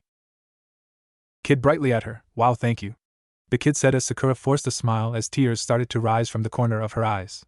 The kid gave her one last smile before running through the crowd of people. It was only a couple pieces of candy, how would that make anyone happy? Obito thought as he looked at the citizens sadly. This is how it's been since Gato came here. The children suffer, and the adults are too afraid to stand up to him, Tazuna said. Sakura wiped the tears from her eyes. They lost all hope, that is why, we have to finish the bridge, Tazuna said. It will bring commerce, trade, but much more importantly, that bridge is a symbol of courage, and we must return the spirit of our people. When the bridge is finished, people will start to believe again, they will believe with dignity. We cannot let Gato stop us. Sasuke, Naruto, we have to help them, Sakura thought as she watched the sun set. We have to help them as well when this is all over, Makoto said as they all nodded their heads in agreement. Naruto and Sasuke were scarfing down their dinner. It's been ages since we had any guest around our table, Tazuna said as he watched both boys from Team 7 scarf down his daughter's cooking. Can I have some more? They both yelled at the same time as they finished that serving of food. They glared at each other from across the table as Sakura looked at her teammates worriedly. Don't eat too much or you will throw up, Tsunade said. Before both Sasuke and Naruto threw up. I told you so, Tsunade said as she let out a heavy sigh. Don't eat so much if you're just going to puke it up, Sakura yelled at them. I have to eat, Sasuke said. And I have to eat more than him, that is the only way I can beat him, Naruto said. But puking won't help you, Kakashi said. That's true, but puking won't help you, Kakashi told his students. Don't repeat yourself, Kakashi, Obito told him. Once they were all done eating, they all sat in silence. Excuse me, this picture is torn, is there some reason for that? Sakura asked. Inari, you kept glancing at it all through dinner. It looked like there was someone else in the picture, but it got torn out. It kinda strange, isn't it? The three islanders frozen but did not say a word. Oh, bad topic has been struck, Obito said. It's my husband, Tazuna's daughter told them. They used to call him a hero in this land, Tazuna said, as Inari got up from his chair and started to leave the room. Inari, where are you going? His mother shouted as she watched her son leave and ran after him but stopped out in front of the door. Father! You know you can't talk about him like that in front of Inari, she screamed before leaving the room completely. Everyone wondered what could have happened to the man. They all looked at the door surprised. Inari, so I mean what happened to him? Sakura asked. Is there a story behind this? Kakashi asked. He was not his real father, he came into our lives later. He brought so much happiness. He and Inari were very close. In those days Inari used to laugh all the time. But then, Tazuna said as he clenched his hands. Kakashi said, cocking his head to the side. All that ended. He never laughs or smiles anymore, ever since the day that everything changed. Tazuna started as tears began to stream from his eyes. So we will finally know the reason for Inari's behavior, Fugaku said. The word courage was stolen from this island, leaving everyone hopeless and Inari suffering the most ever since that day that it happened, Tazuna said as everyone stared at to elaborate what happened that day. Tell us, what happened to Inari? Kakashi asked. First you will need to learn about the man, his father, the man that taught us the word courage. He was a hero in this land, Tazuna said as he covered his face with his hand. A hero? Obito said animatedly. A hero, really? Naruto said as he lifted his head of the table. Tazuna wiped the tears from his eyes and lifted his head back up. You can decide that for yourselves. He came here about 3 years ago, Tazuna started. Pucci! Pucci, no! Inari yelled as two other boys held him back while another held a black and white dog in his arms, as the dog barked for help. That not his name, the boy said who was holding the dog. Starting today his name is Shooting Star and he is my dog now. Both names are stupid, Obito said, as Minato hit his student aside his head. No, he is not, he is my dog, and his name is not Shooting Star. I had him since he was a puppy, and he my dog, and he is my friend, and he belongs to me. Inari yelled as he struggled in the arms of the two bigger boys that were holding him back. Just shut up, the bully yelled as he looked on at the dog and smirked evilly as the dog whimpered in his hands. Then the bully proceeded to throw the dog into the ocean. No! Kakashi yelled as he saw the dog get tossed into the air. Obito and Rin looked at their teammate shocked at the emotion this dog had brought to him. Pucci! Inari yelled as he gasped as he watched helplessly. Pucci was struggling to stay above the water. See what happens when you don't listen to me. Now I'm not going to lift a finger to help him. Okay, you can let him go, the bully said as his sidekicks let Inari go. Why did you do that? Now my dog is going to drown, Inari yelled as he stumbled forward glaring at the bully.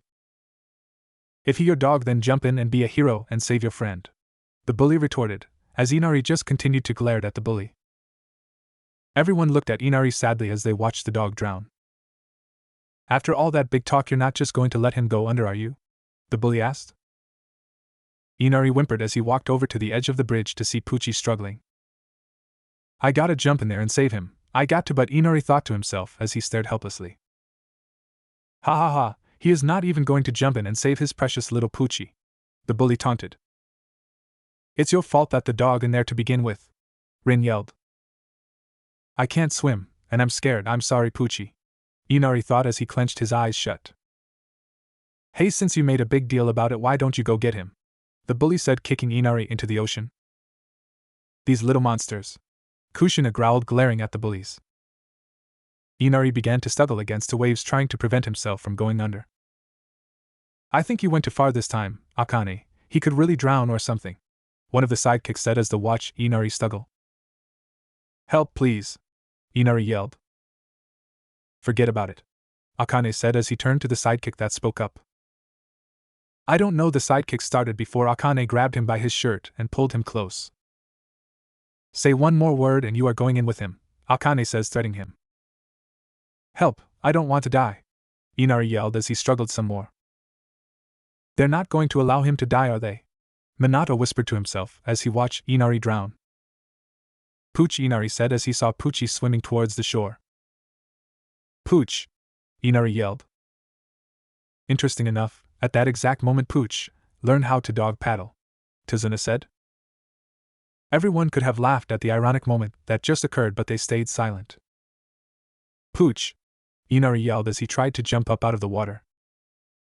Poochie made it to shore and shook himself off before running away.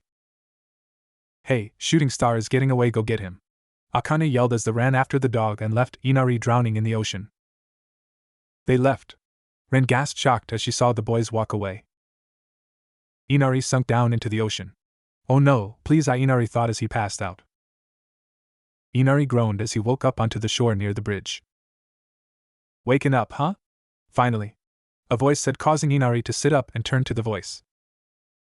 I had a little talk with those kids, they won't be bothering you again. Here, eat, the man said, offering Inari a cooked fish. Am I alive? Is this for real? Inari thought as he just stared at the man. Did you pull me out of the water, mister? Inari asked. The man let out a small laugh. Have a bite to eat first, then we can talk all about it, he said to Inari. I see, so your dog abandoned you too? The man asked as he watched Inari scarf down the fish. In my country, the dogs are very loyal and stand by their master, the man said, but then again you abandoned the dog first. All dogs are loyal, he just abandoned his out of fear, Kakashi said blandly. How do you know all this, Kakashi? Ren asked, looking over at him. I own a few dogs, Kakashi admitted. What do you mean a few? You own 10? Minato said as his students looked over at Kakashi, surprised. I really wanted to save him, but I just froze. I was just so scared. I guess I just don't have any courage, Inari said as he began to cry when the man reached over and placed a hand on his head. Hey, come on, don't be so hard on yourself. You're a kid. When I was your age I was scared too. It's no big deal. Always remember this, live your life so you have nothing to regret. If you care about something you will protect it no matter how sad. You got to keep trying, even if you have to put your life on the line. Protect it with both arms and never give in, the man told him as Inari looked at him surprised. Kushina liked this man. The country this man comes from has a lot of heart. His name was Kaiza, a simple fisherman that came here from another land to follow his dreams. After that, Kaiza and Inari were inseparable. The boy never knew his real father, so you could imagine what it meant to have Kaiza in his life. He looked up to him and followed him in his footsteps like a real father and son. Kaiza spent more and more time with us. He naturally became a member of our family. Then when this town needed him, something more, Tizuna said. The door banged open and there stood a man drenched wet. We got trouble, Kaiza. Water over the lower bridge is rising. If we don't stop it, the lower district will be flooded, the man said as his voice was full of panic. Man, this place is full of problems, Jiraiya said as he let out a heavy sigh. What? Kaiza yelled. Father! Inari yelled, causing Kaiza to look down at him. Inari, get me so rope, hurry, Kaiza said. Right, Inari said, running to go get some rope. We need to get a line out there and pull it close, one man said. A line? You have to swim out there to do that. It is impossible, none can get past that current, another man said. If we don't do it, the whole district will be wiped out. It's the only way, the first man said. I will do it, Kaiza said. Kaiza? They all said as they watched him with awe. Don't be foolish, you will never make it, a man said. Father? Inari said. Don't worry, nothing can stop your dad. This is our island, so we got to do everything in our power to help, Kaiza told Inari. Kaiza secured the rope around his waist tightly as he stood on the edge about to jump in. If you really love something, protect it. Kaiza jumped into the water and began to swim to the bridge door. Even if you have to put your life on the line, protect it with both arms and never give in. Father! I know you can do it! Inari yelled. Kaiza gasped as he made it over to the other side. He made it! Tsunade said, shocked. All right, he made it, a man said. He tied line on, everyone pull, the man said. From that time on, Kaiza was considered a hero in this land. He taught all of us the meaning of courage, and Inari was so proud to be his son, but it was not long after that Gato showed up and took over. Tazuna told them. He terrorized the entire village, only Kaiza stood up to him. Gato could not have a local hero standing in his way. It took Gato's entire gang to take down one man. Gato! Obito growled in frustration. You overplayed your hand, Kaiza. All that talk about going to protect this village with your 2 arms, those arms aren't much use now. You still have that defiant look in your eyes, though, Gato said as Kaiza merely stared at the man. No, Rin said, turning away from the scene. Well, we will have to get rid of that, Gato said as he motioned his lackey forward. Get down there, one lackey said, pushing Kaiza to the ground. As 2 of the bigger lackey came with 2 hammers and swung down hard at Kaiza's arms, causing him to scream out in pain as his arms broke. Team Minato cringed as the scream erupted. Itachi, who was in Kurama's arm, burst into tears until Mikoto came over to comfort her infant son. The next day, all the villagers were gathered up to see a hang Kaiza on a post. Listen up, this man has defied the Gato Corporation. He has disrupted the order of this land. We have brought you here to witness his punishment, Gato said. As the villager began to gasp and the chatter erupted in hushed whispers. Let this be an example, so none can stand in my way again, Gato said. That monster, Tsunade growled. Father! Inari yelled as he watched from behind the fence that was blocking them from getting inside. He cried. Inari, be quiet, one villager told him. Kaiza looked up and smiled. All right, do it, Gato said as he began to walk away. The 2 rogue assassins looked at each other before drawing their swords and bring the down onto Kaiza. Daddy! Inari yelled. Rin and Obito flinched as they watched Kaiza die. You told me you'd protect me and this land with both of your arms. You made me believe you could do it, but it all was just a lie, Inari said to himself as he began to frown. One man cannot bear that burden all on his own. He will need help, Mikoto said as the other adults nodded their heads in agreement. Since then Inari changed, and Tsunami, and everyone, we have lost our will to live, Tazuna concluded. Naruto thought hard about Inari and remembered his words. Only stupid kids believe in heroes, Inari said. He wants to believe in heroes, but he lost the only one he had, Jiraiya said. Then he remembered the time he seen him crying in his room. Then he looked at their family portrait, before trying to get up but failed and fell to the floor. What are you doing down there, Naruto? Sakura asked. You better take the day off, no more training, you used up too much chakra, Kakashi told Naruto. Naruto struggled to stand up. If you push any harder you will kill yourself, Kakashi told him. I will prove it, Naruto said. Prove what? Rin asked. Prove what? Sakura asked. Obito and Kakashi tried to contain their laughter but failed. He wants to there are real heroes, Minato answered. I prove that it's true, in this world there are real heroes, Naruto said. They're so alike, if he does not figure out that this is his son soon I swear I will eat my hair, Jiraiya said as he watched his clueless student. Haku grabbed a hold of his bun that binded his hair and released it from its hold, making it fall down as he stared out the window. Meanwhile in the forest, Haku was picking herbs as a sparrow landed on his shoulder. He looked over and smiled at the bird before I flew away. The Haku looked over to see a fallen orange clay boy in his forest asleep. The Haku's eye widened as he remembered him. What is this? Who do you think you are? Naruto yelled. Haku stood up and walked over towards Naruto and stood above him for a second before bending down too. He would not dare, Obito said. Good morning, everyone, Sakura said as she let out a heavy yawn. Everyone was seated at the table beside Naruto. Here, Tsunami said, placing Sakura plate in front of her. Naruto, not here again, that means he has not been here all night, Tazuna said. Naruto's gone complete crazy, he out climbing trees in the dark, he could be dead by now from using too much of his chakra, Sakura said nonchalantly. You should not wish death upon your teammates, Tsunade said. Well, I hope that he okay, a child spending the night out in the woods alone, Tsunami said as she brought out the rest of the food. No need to worry yourself, Naruto's a goofy kid but he is also a full-fledged ninja, can handle himself, Kakashi said. He right, Naruto has been through much worse than this, Kurama thought as he looked at the younger Kakashi. Sakura is right, Naruto's such a loser, he probably lying out there dead somewhere, Sasuke said before standing up and started to leave the house. Sasuke? Sakura called out to him.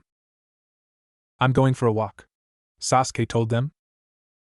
He is actually worried for his teammates, Fugaka said as he felt a surge of pride go through him. But we just started eating, Sakura said before she turned to look down at his plate to find it empty. Huh! That was fast, Sakura said. Haku sat next to Naruto. He leaned forward to strangle him but stopped mere inches away from his neck before moving to his shoulders and giving it a shake. Hey, you will catch a cold if you sleep here, wake up, Haku said as he continued to shake Naruto's shoulder. Kushina let out a sigh in relief that this boy did not kill her son. Naruto grunted as he woke up. Haku gave him a blank stare before Naruto sat up. Naruto rubbed his eyes before looking over at Haku. Who the heck are you? Naruto asked. Haku gave him a soft smile, causing Naruto to blush slightly. I mean, where did you come from? I mean, what are you doing out here and all that? Naruto asked. Does he honestly cannot tell that he a boy? Kakashi asked, surprised.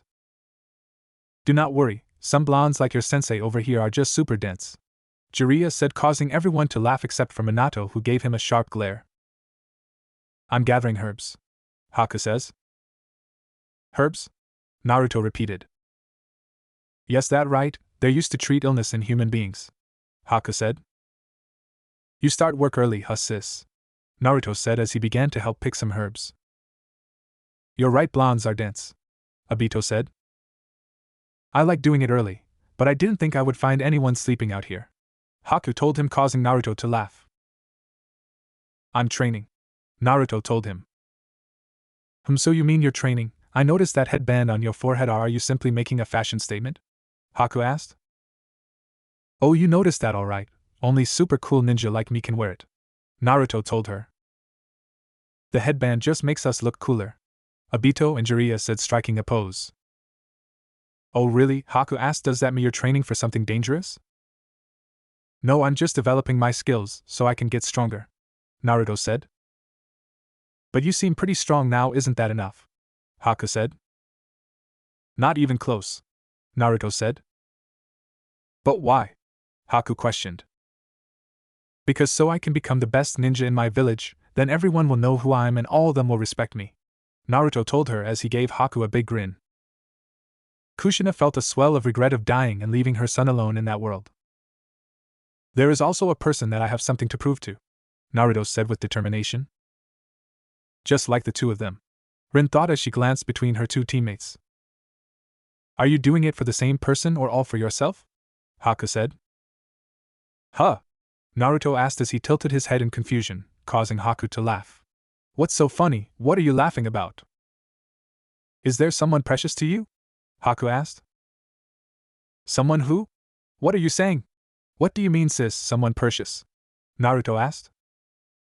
To have someone precious is also a reason to fight and keep moving forward when everything else seems wrong, Jiraiya said. Exactly. Before we go any further, I want to show you a bit about Haku, Kurama said as he brushed his hand over the river. Slowly, cold icy flakes of snow descend from the sky. As a boy was curled up near a nearby trash can as people walked by, not even noticing the boy. Why aren't they doing anything? Rin questioned as they watched a dozen people walk by the little boy. Soon a man came towards the trash can and dropped a bag of garbage in the dumpster. The boy quickly looked up and jumped to his feet, running to get into the trash bag. Bark, bark. A loud dog began to growl at the boy. The boy looked at the dog with cold eyes before punching the dog away when it got too close. The dog let out a whine as it flew away from the boy. The boy then turned around, his attention back to the garbage. There was another growl. Everyone gazed sadly at Haku as they watched the boy stiffen slightly. Huh! The boy said as he turned around to see two pups standing next to their mother. He slowly sat up and stood protectively of her kids. The boy just continued to stare helplessly at the dogs, not even moving. The boy sat on the bridge in the fetal position, trying to stay warm. When footsteps came closer to him, Haku looked up to see Zabuza standing above him, staring at him. He the first person who acknowledged him, Kakashi said sadly. Pathetic little urchin, Zabuza said as he looked at Haku and slowly approached him and bended down to be of eye level to Haku. As Haku continued to stare at him. He just insulted that little boy, Mikoto said as she glared at Zabuza. None wants you, huh? Before winter ends you will die with nothing, not even a dream, Zabuza told Haku, his eyes widened with surprise as Haku smiled at him. Why is he smiling? Obito asked, confused. He must have noticed something we have not, Kushina tells him. Your eyes are just like mine, mister, we are both the same, Haku said as Zabuza stared at him stunned. Minato looked at Haku with a pitiful smile. This little boy must have endured a lot in his life. I was born in the land of the water, in a small village that the snow lies in the winter. My parents were farmers and were very poor. Our life was hard, but we were content. My parents were good to each other and kind to me. Haku started as he started to recall when his mother held him in her arms while his father smiled at him. If he was so happy, how did he end up on the streets? Rin asked, confused.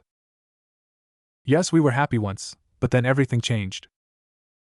After years of suffering, and years of civil war, the people of my land feared and hated anyone that carried the Kikai Genkai in their blood. What is a Kikai Genkai? Rin asked.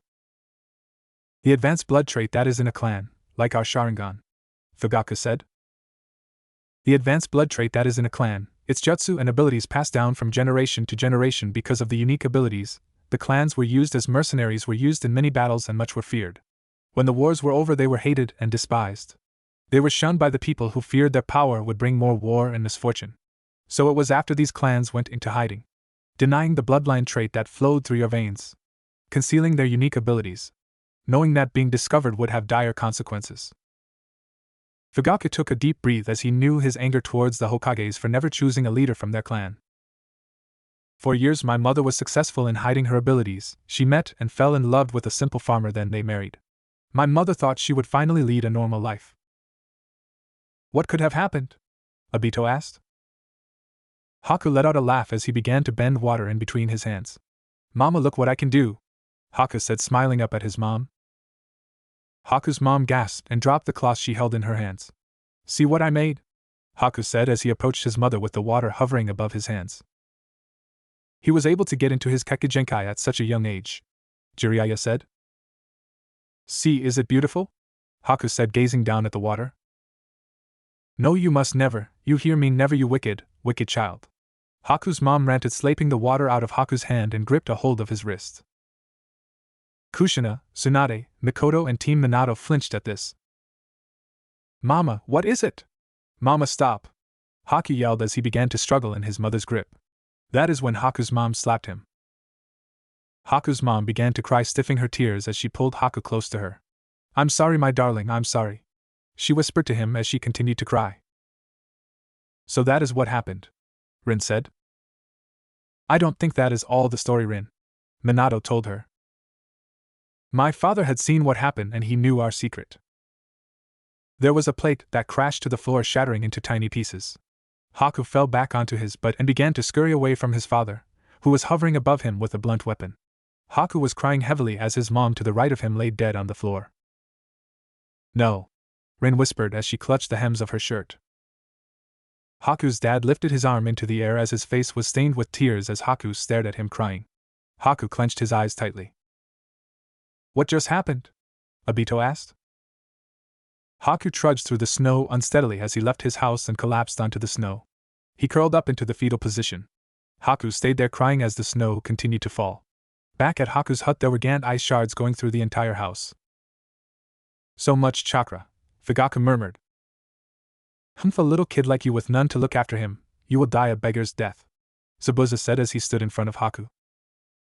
Hey, know what, your eyes remind me of mine, Haku told him, as Zabuza stared at Haku in surprise.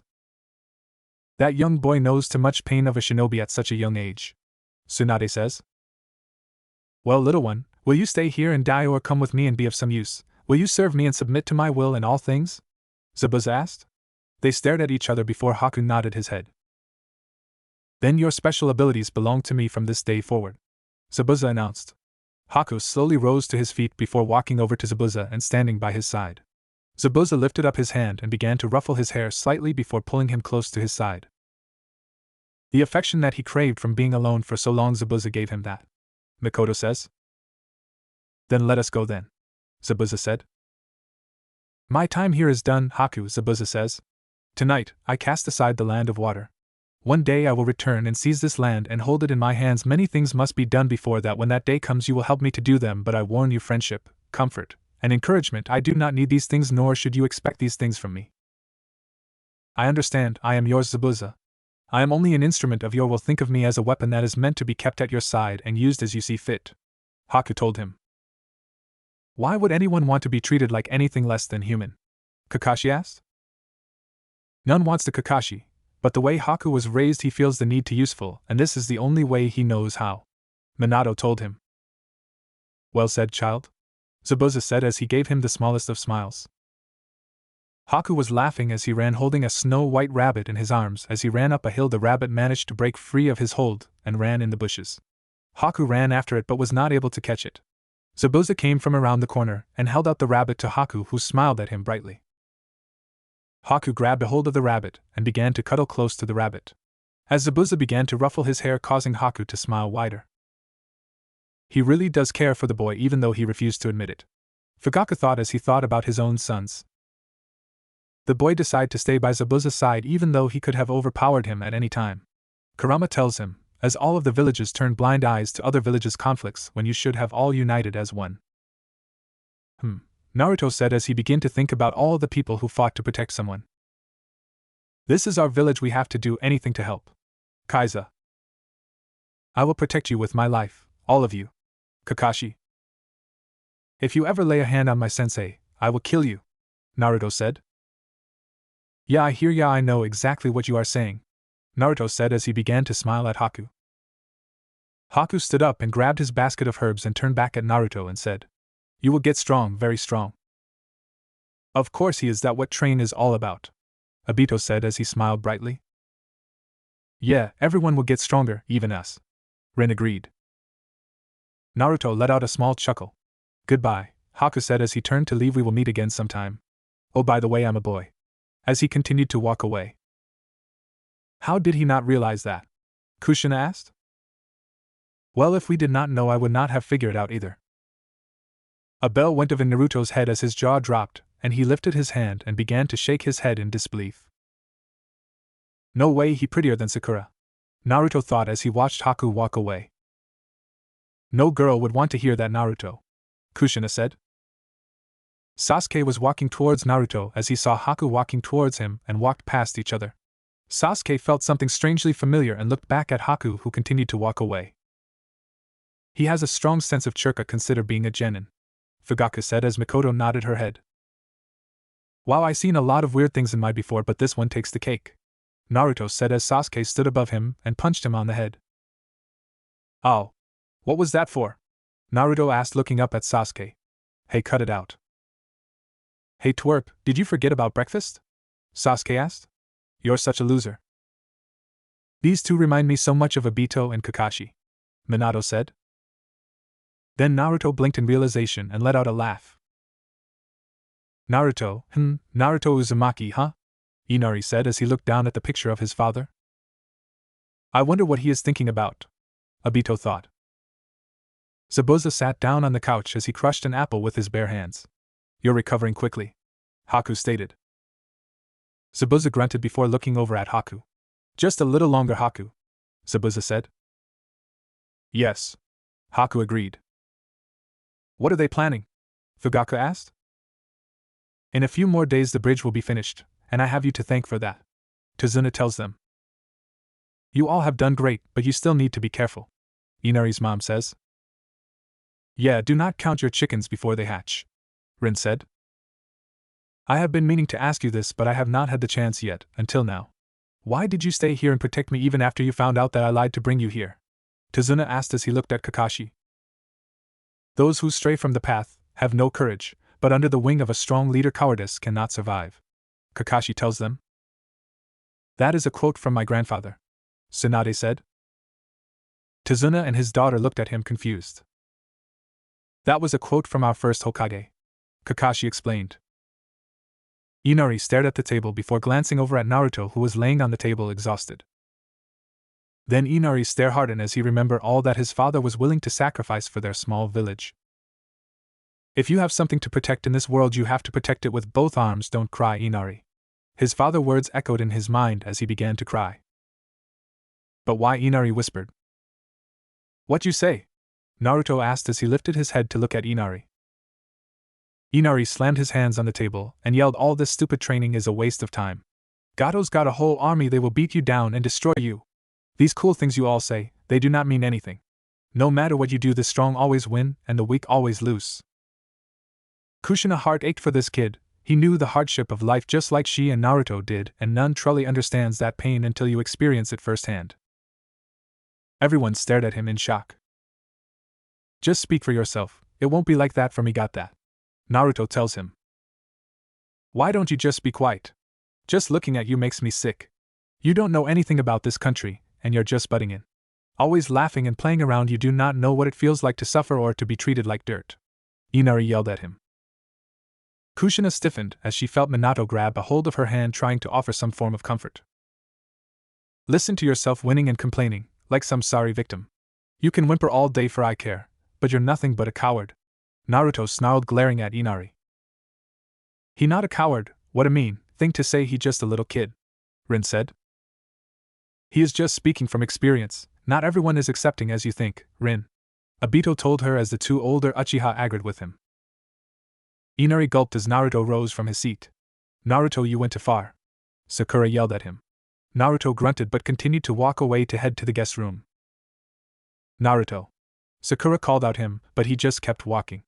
Inari stood there crying before Kakashi looked over at him. Inari sat on the dock outside his house watching the ocean with his legs close to his chest. Can I talk to you? Kakashi asked as he walked over to Inari before sitting down beside him. Naruto can be a little harsh sometimes, but he does not hate you. Your grandfather told us what happened to your father. You probably don't know this, but Naruto also grew up without a father. In fact, he does not know either of his parents, and he did not have a single friend in our village. Kakashi started. Inari looked at him surprised. Who is his father, anyway? Minato asked, looking up at Kurama as everyone just groaned beside his students and Kushina. Man, he is dense, the others thought. Still, I never seen him cry or sulk or give up. He is always eager to jump in, he wants to be respected, that is his dream, and he will put his life on the line for that in a heartbeat. My guess is that he just got tired of crying and decided to do something about it. Kakashi says. That right, Neru, never give up. Kushina told her son. Inari's eyes widened in realization as he let out a sigh. Even though he is young and is still learning, he knows what it means to be strong. Okay, I leave Naruto in your hands. He has pushed his body to its limits, overdoing it as usual. So he may not be able to move at all today, Kakashi said. What about you? You are still recovering yourself, Inari's mom said. Why do I look wobbly? I will be okay, Kakashi asked.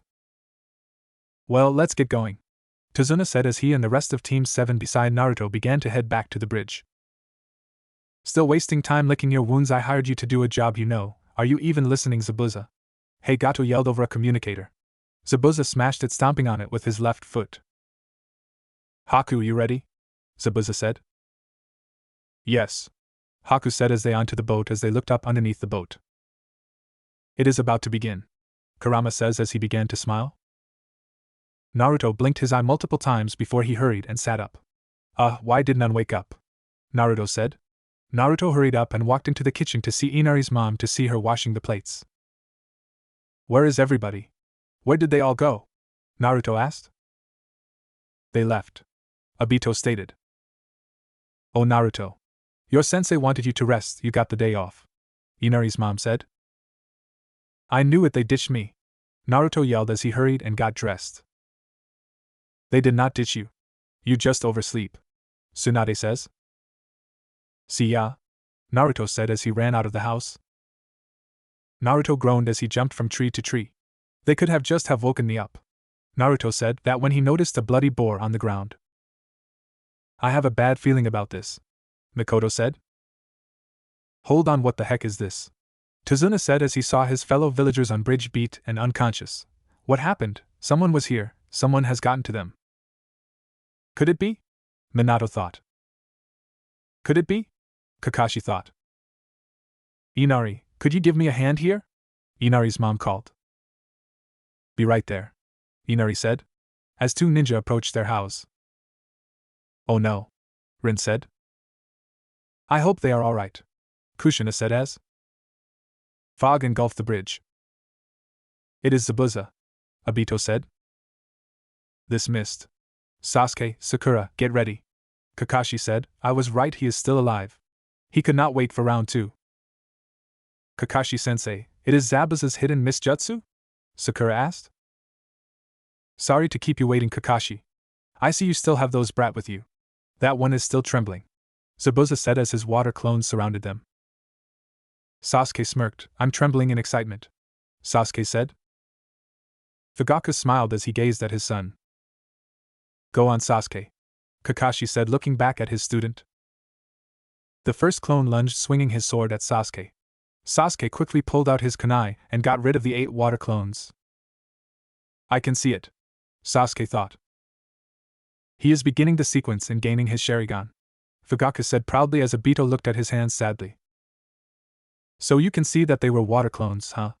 The brat improving, Zabuza said as he approached them with Haku by his side. Looks like you have a rival, Haku. So it seems, Haku responded as they stood in a standstill. Naruto was quickly moving through the forest in a hurry. I hope I'm not too late, Naruto said. Hurry, Naruto, they're going to need your help, Jiraiya said. Well, so I had it right. It was all an act, Kakashi said. An act, Tazuna said. And a pretty little mask, Kakashi said. Huh, Sakura said as she gaped at her teacher. Big phony, Sasuke said. Team Minato laughed. So all that about being a tracker ninja from his village was a load of bull, Tazuna said. They look pretty chummy to me. I think that they've been pulling scams like that for a long time, Kakashi said. When an Umbu dies, don't they destroy the masks that the Umbu had? Obito asked. Yes, traditionally that's what they do, so he is an actual tracker ninja or they killed the original owner of the mask, Fugaku said. He got some nerve for facing us again after that dumb trick, Sakura said. Hiding behind that mask, who does he think he fooling? Kakashi asked. Speak for yourself, sensei, Sakura told him. Hiding behind that mask, like some type of clown, who does he think he fooling? Sasuke said. Sasuke, you're so cool, Sakura said. Sakura. The women all said in unison as they shook their heads at the young Kuniochi. Wait a second, did I just say that? She will never change, Kakashi thought. Even though they were only 1/10 of the original, he still managed to defeat them all, Haku said. That first move did give us the advantage though. Now use it, Zabuza said. What is he talking about? Kakashi asked. Right, Haku said as he began to spin around with his chakra wrapping around him. What this? Sasuke asked as he pulled out 2 kunai and prepared himself. One of the ninjas sliced on the door down. Inari's mom gasped and looked back to see the 2 ninja as they came inside. You're Tazuna's daughter, right? The ninja wearing with the purple shirt. Too bad for you, you will have to come with us. Inari was in the bathroom washing his hands when he heard the crash from the kitchen and his mother scream. He quickly ran out of the room. Inari's mom was curled up as the ninja hovered above him. Mother! Inari yelled as he came from the hall. Run away, Inari, Mikoto pleaded. Inari, do not come in here, run away. Hurry! Inari's mom yelled. Don't move, the eye-patched ninja growled. Shall we grab this one too? No, Gato only asked for one hostage, the purple-clad ninja asked. Oh no, a hostage, Inari thought. Alright, then let's waste him, Patchy Ninja said as he pulled out his sword. Inari gasped in surprise. All the adults clenched their fists. What happened to the honor of a shinobi or the loyalty of a samurai? Wait. Please do not hurt my son, I'm begging you, he's just a boy. I will do anything. Please just don't hurt him. Inari's mom pleaded. A mother's love for their child runs deep. Mikoto tells them as she rocked Itachi in her arms. It looks like your mom came through for you, kid, you're lucky. Purple Ninja said as Patchy Ninja put away his sword. Inari fell to the floor crying. What a waste, I was in the mood to cut something. Patchy said. Give it a rest, you already drew blood today. Purple said to Patchy before turning to Inari's mom. I wonder if he was the one to attack the boar? Obito thought. Let's get her out of here. Seizing Inari's mom by her wrist, pulling her to her feet. They tied her hands behind her back. I'm sorry, Mom, I'm sorry. Inari said as he cried as they took his mother away. What can I do? I am too weak to protect you. Inari said. I'm scared, I do not want to die. You do not have to be strong now, you have a lot of time to grow. Tsunade said. Then he remembered what Naruto and Kakashi said the night before. Inari then lifted his head to stare at his hands. Then recalled to what his father told him. Inari wiped away his tears. Then remember his family and Team 7. Can I be strong too? Inari said as he got up to his feet. Father. You are strong. Kushina says. We're going to treat him just fine. Patchy said. Come on, keep walking. Purple said. Stop. Inari yelled. Well, Patchy started. Inari. Inari's mom yelled. Look who came to save their mommy, how cute. Patchy said. You better get away from my mom. Inari said before he ran at them. No, Inari. They all yelled. Inari, no. Inari's mom said. This little kid is short on brains, don't you think? Patchy asked. If you hurt him, I swear I will. Inari's mom said before Purple knocked her out. Shut up and take a nap. Purple said as Inari's mom fell to the floor. Sasuke and Haku were at a standstill with their arms. So he can keep up with Haku's speed, huh? Zabuza thought. Kakashi thought before turning to Sakura. Sakura, protect Tazuna and stay close to me, and let Sasuke handle this. Sasuke broke apart from Haku and then they both swung out and began to fight once again. We want the bridge builder, not you, so if you give us him we won't have to kill you, Haku said. None would ever give him up to you, Rin said, glaring at Haku. Save it, Sasuke said. You're making a mistake, you will not be able to keep up with my speed and I gain 2 key advantages, Haku stated. Yeah, and what's that? Sasuke asked. Well, I blocked one of your arms, therefore you only have one arm to defend yourself, Haku said as he lifted his hand up to make a hand sign. He can make hand signs with one hand, Obito yelled.